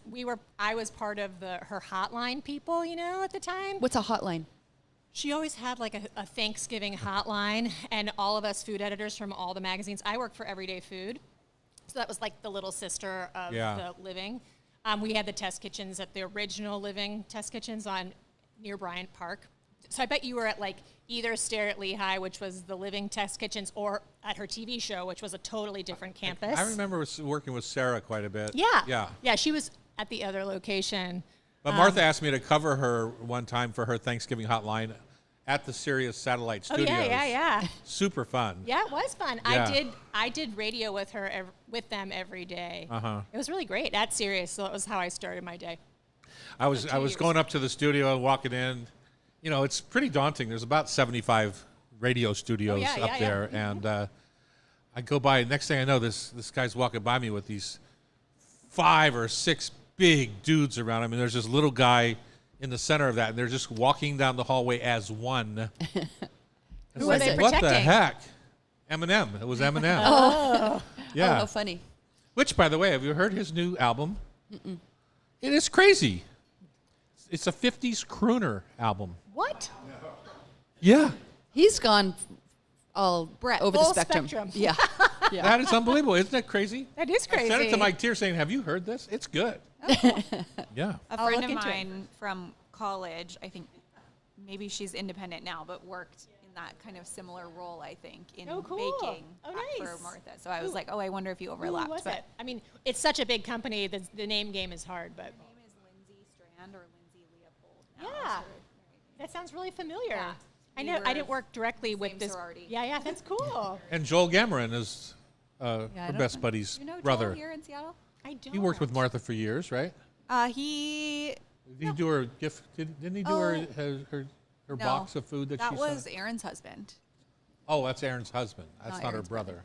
Okay. But Joel, you should meet Joel if you haven't. He has a cookbook called Cooking Scrappy. Oh, cool. And it's all about how to use like typically unused things. But he Oh, that's also awesome. founded a company called Homemade?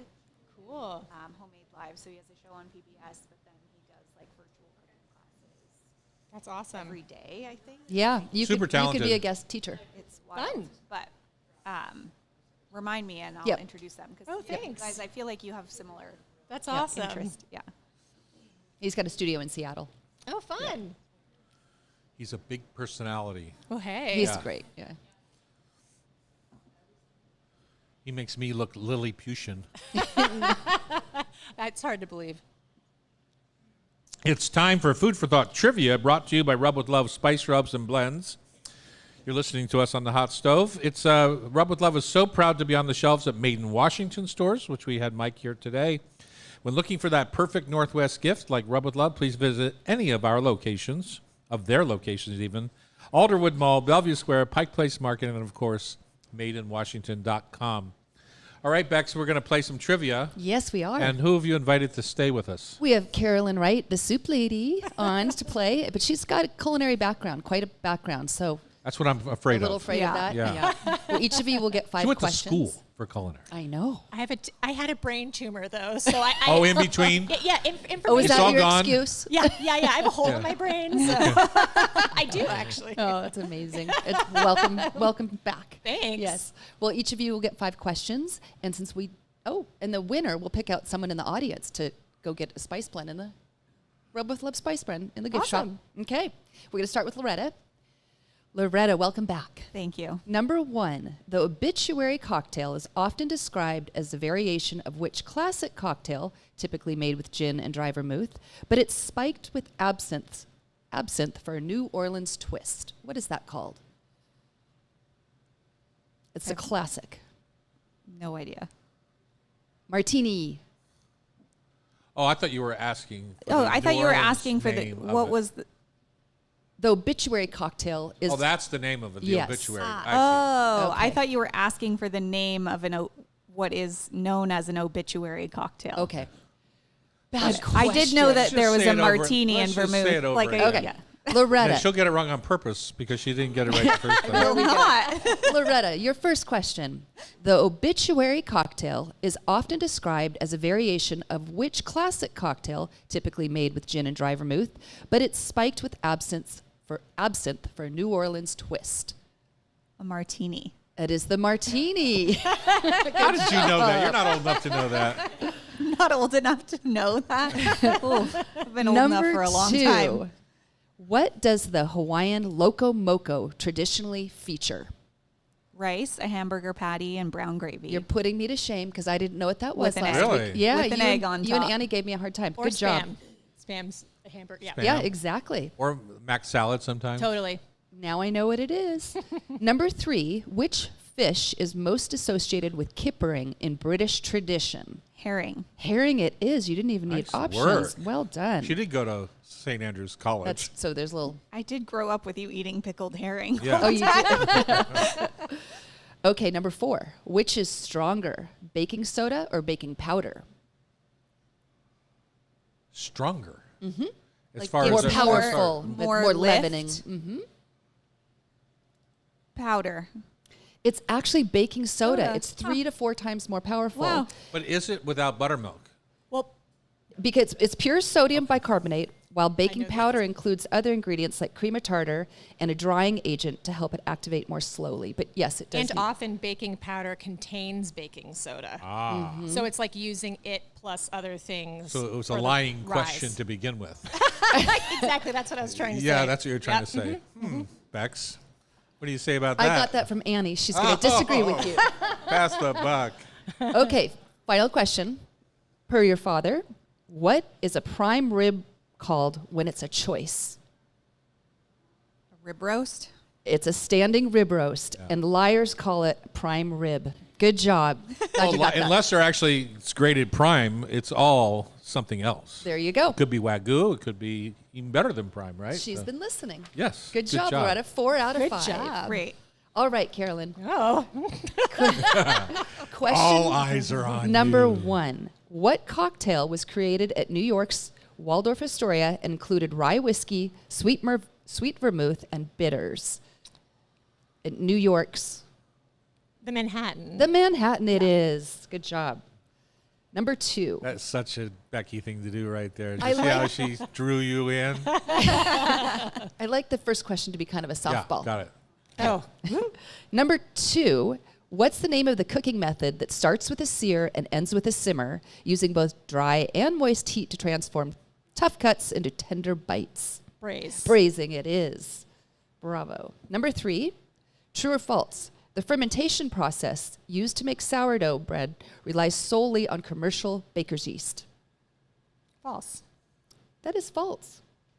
Because just the wild You yeast can in get there. yeast in the air. Yeah. All right, number 4. I won't even tell you where else you can get it. Probably a good idea. Yeah. Watch out for guys with big beards is all I got to say. Okay. Ooh.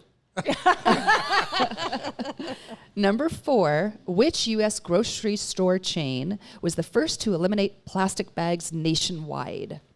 Whole Foods. Whole Foods. Well done. It is. I knew I didn't like this, that she stayed for this. Trader Joe's began phasing it out in 2019. Final question for either a tie or a sweep here. Despite its name, this isn't a mix of spices at all. It's a single dried berry that tastes like cinnamon, nutmeg, and clove combined. Allspice. Allspice it is. 5 out of 5. Fancy. Wow. Well, this was your first and last show here at the Hot Stove Society.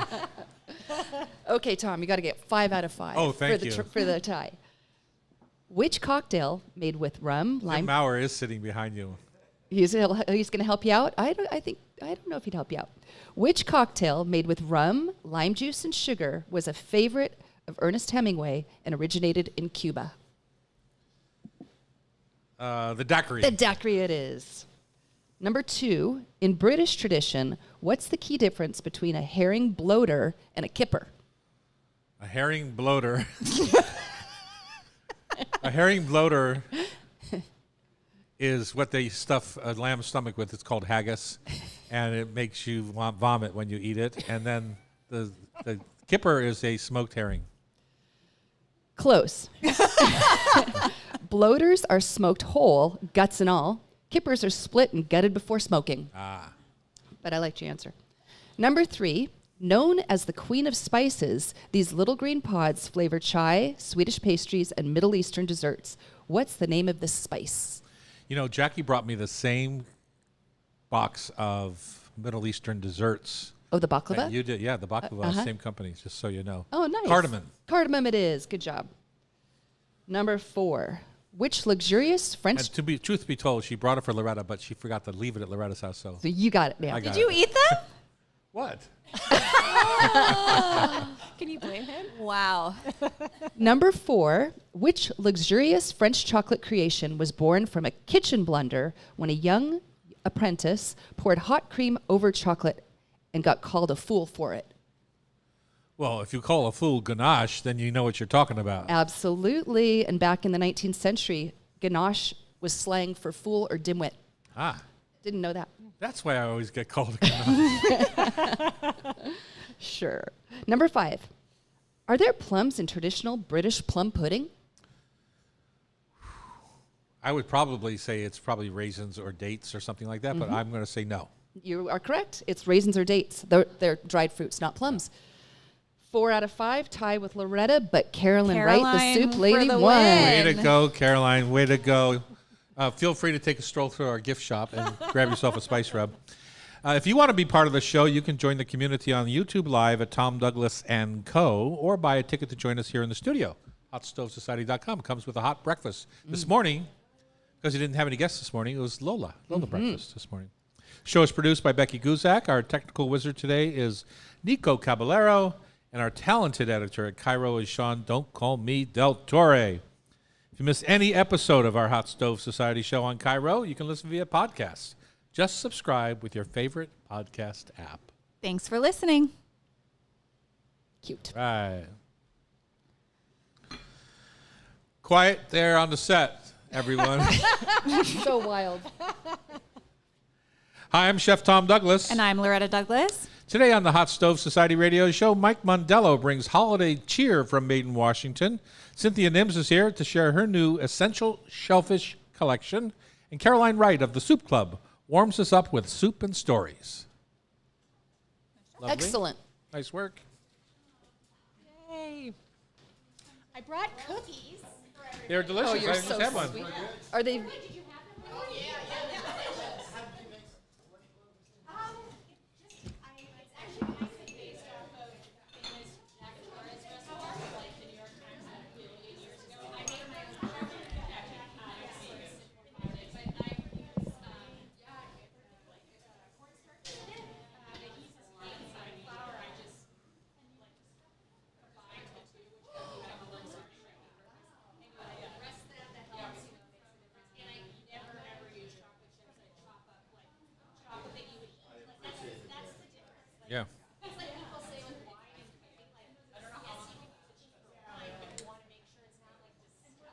Exactly. Why would you want to Use eat what it? you drink.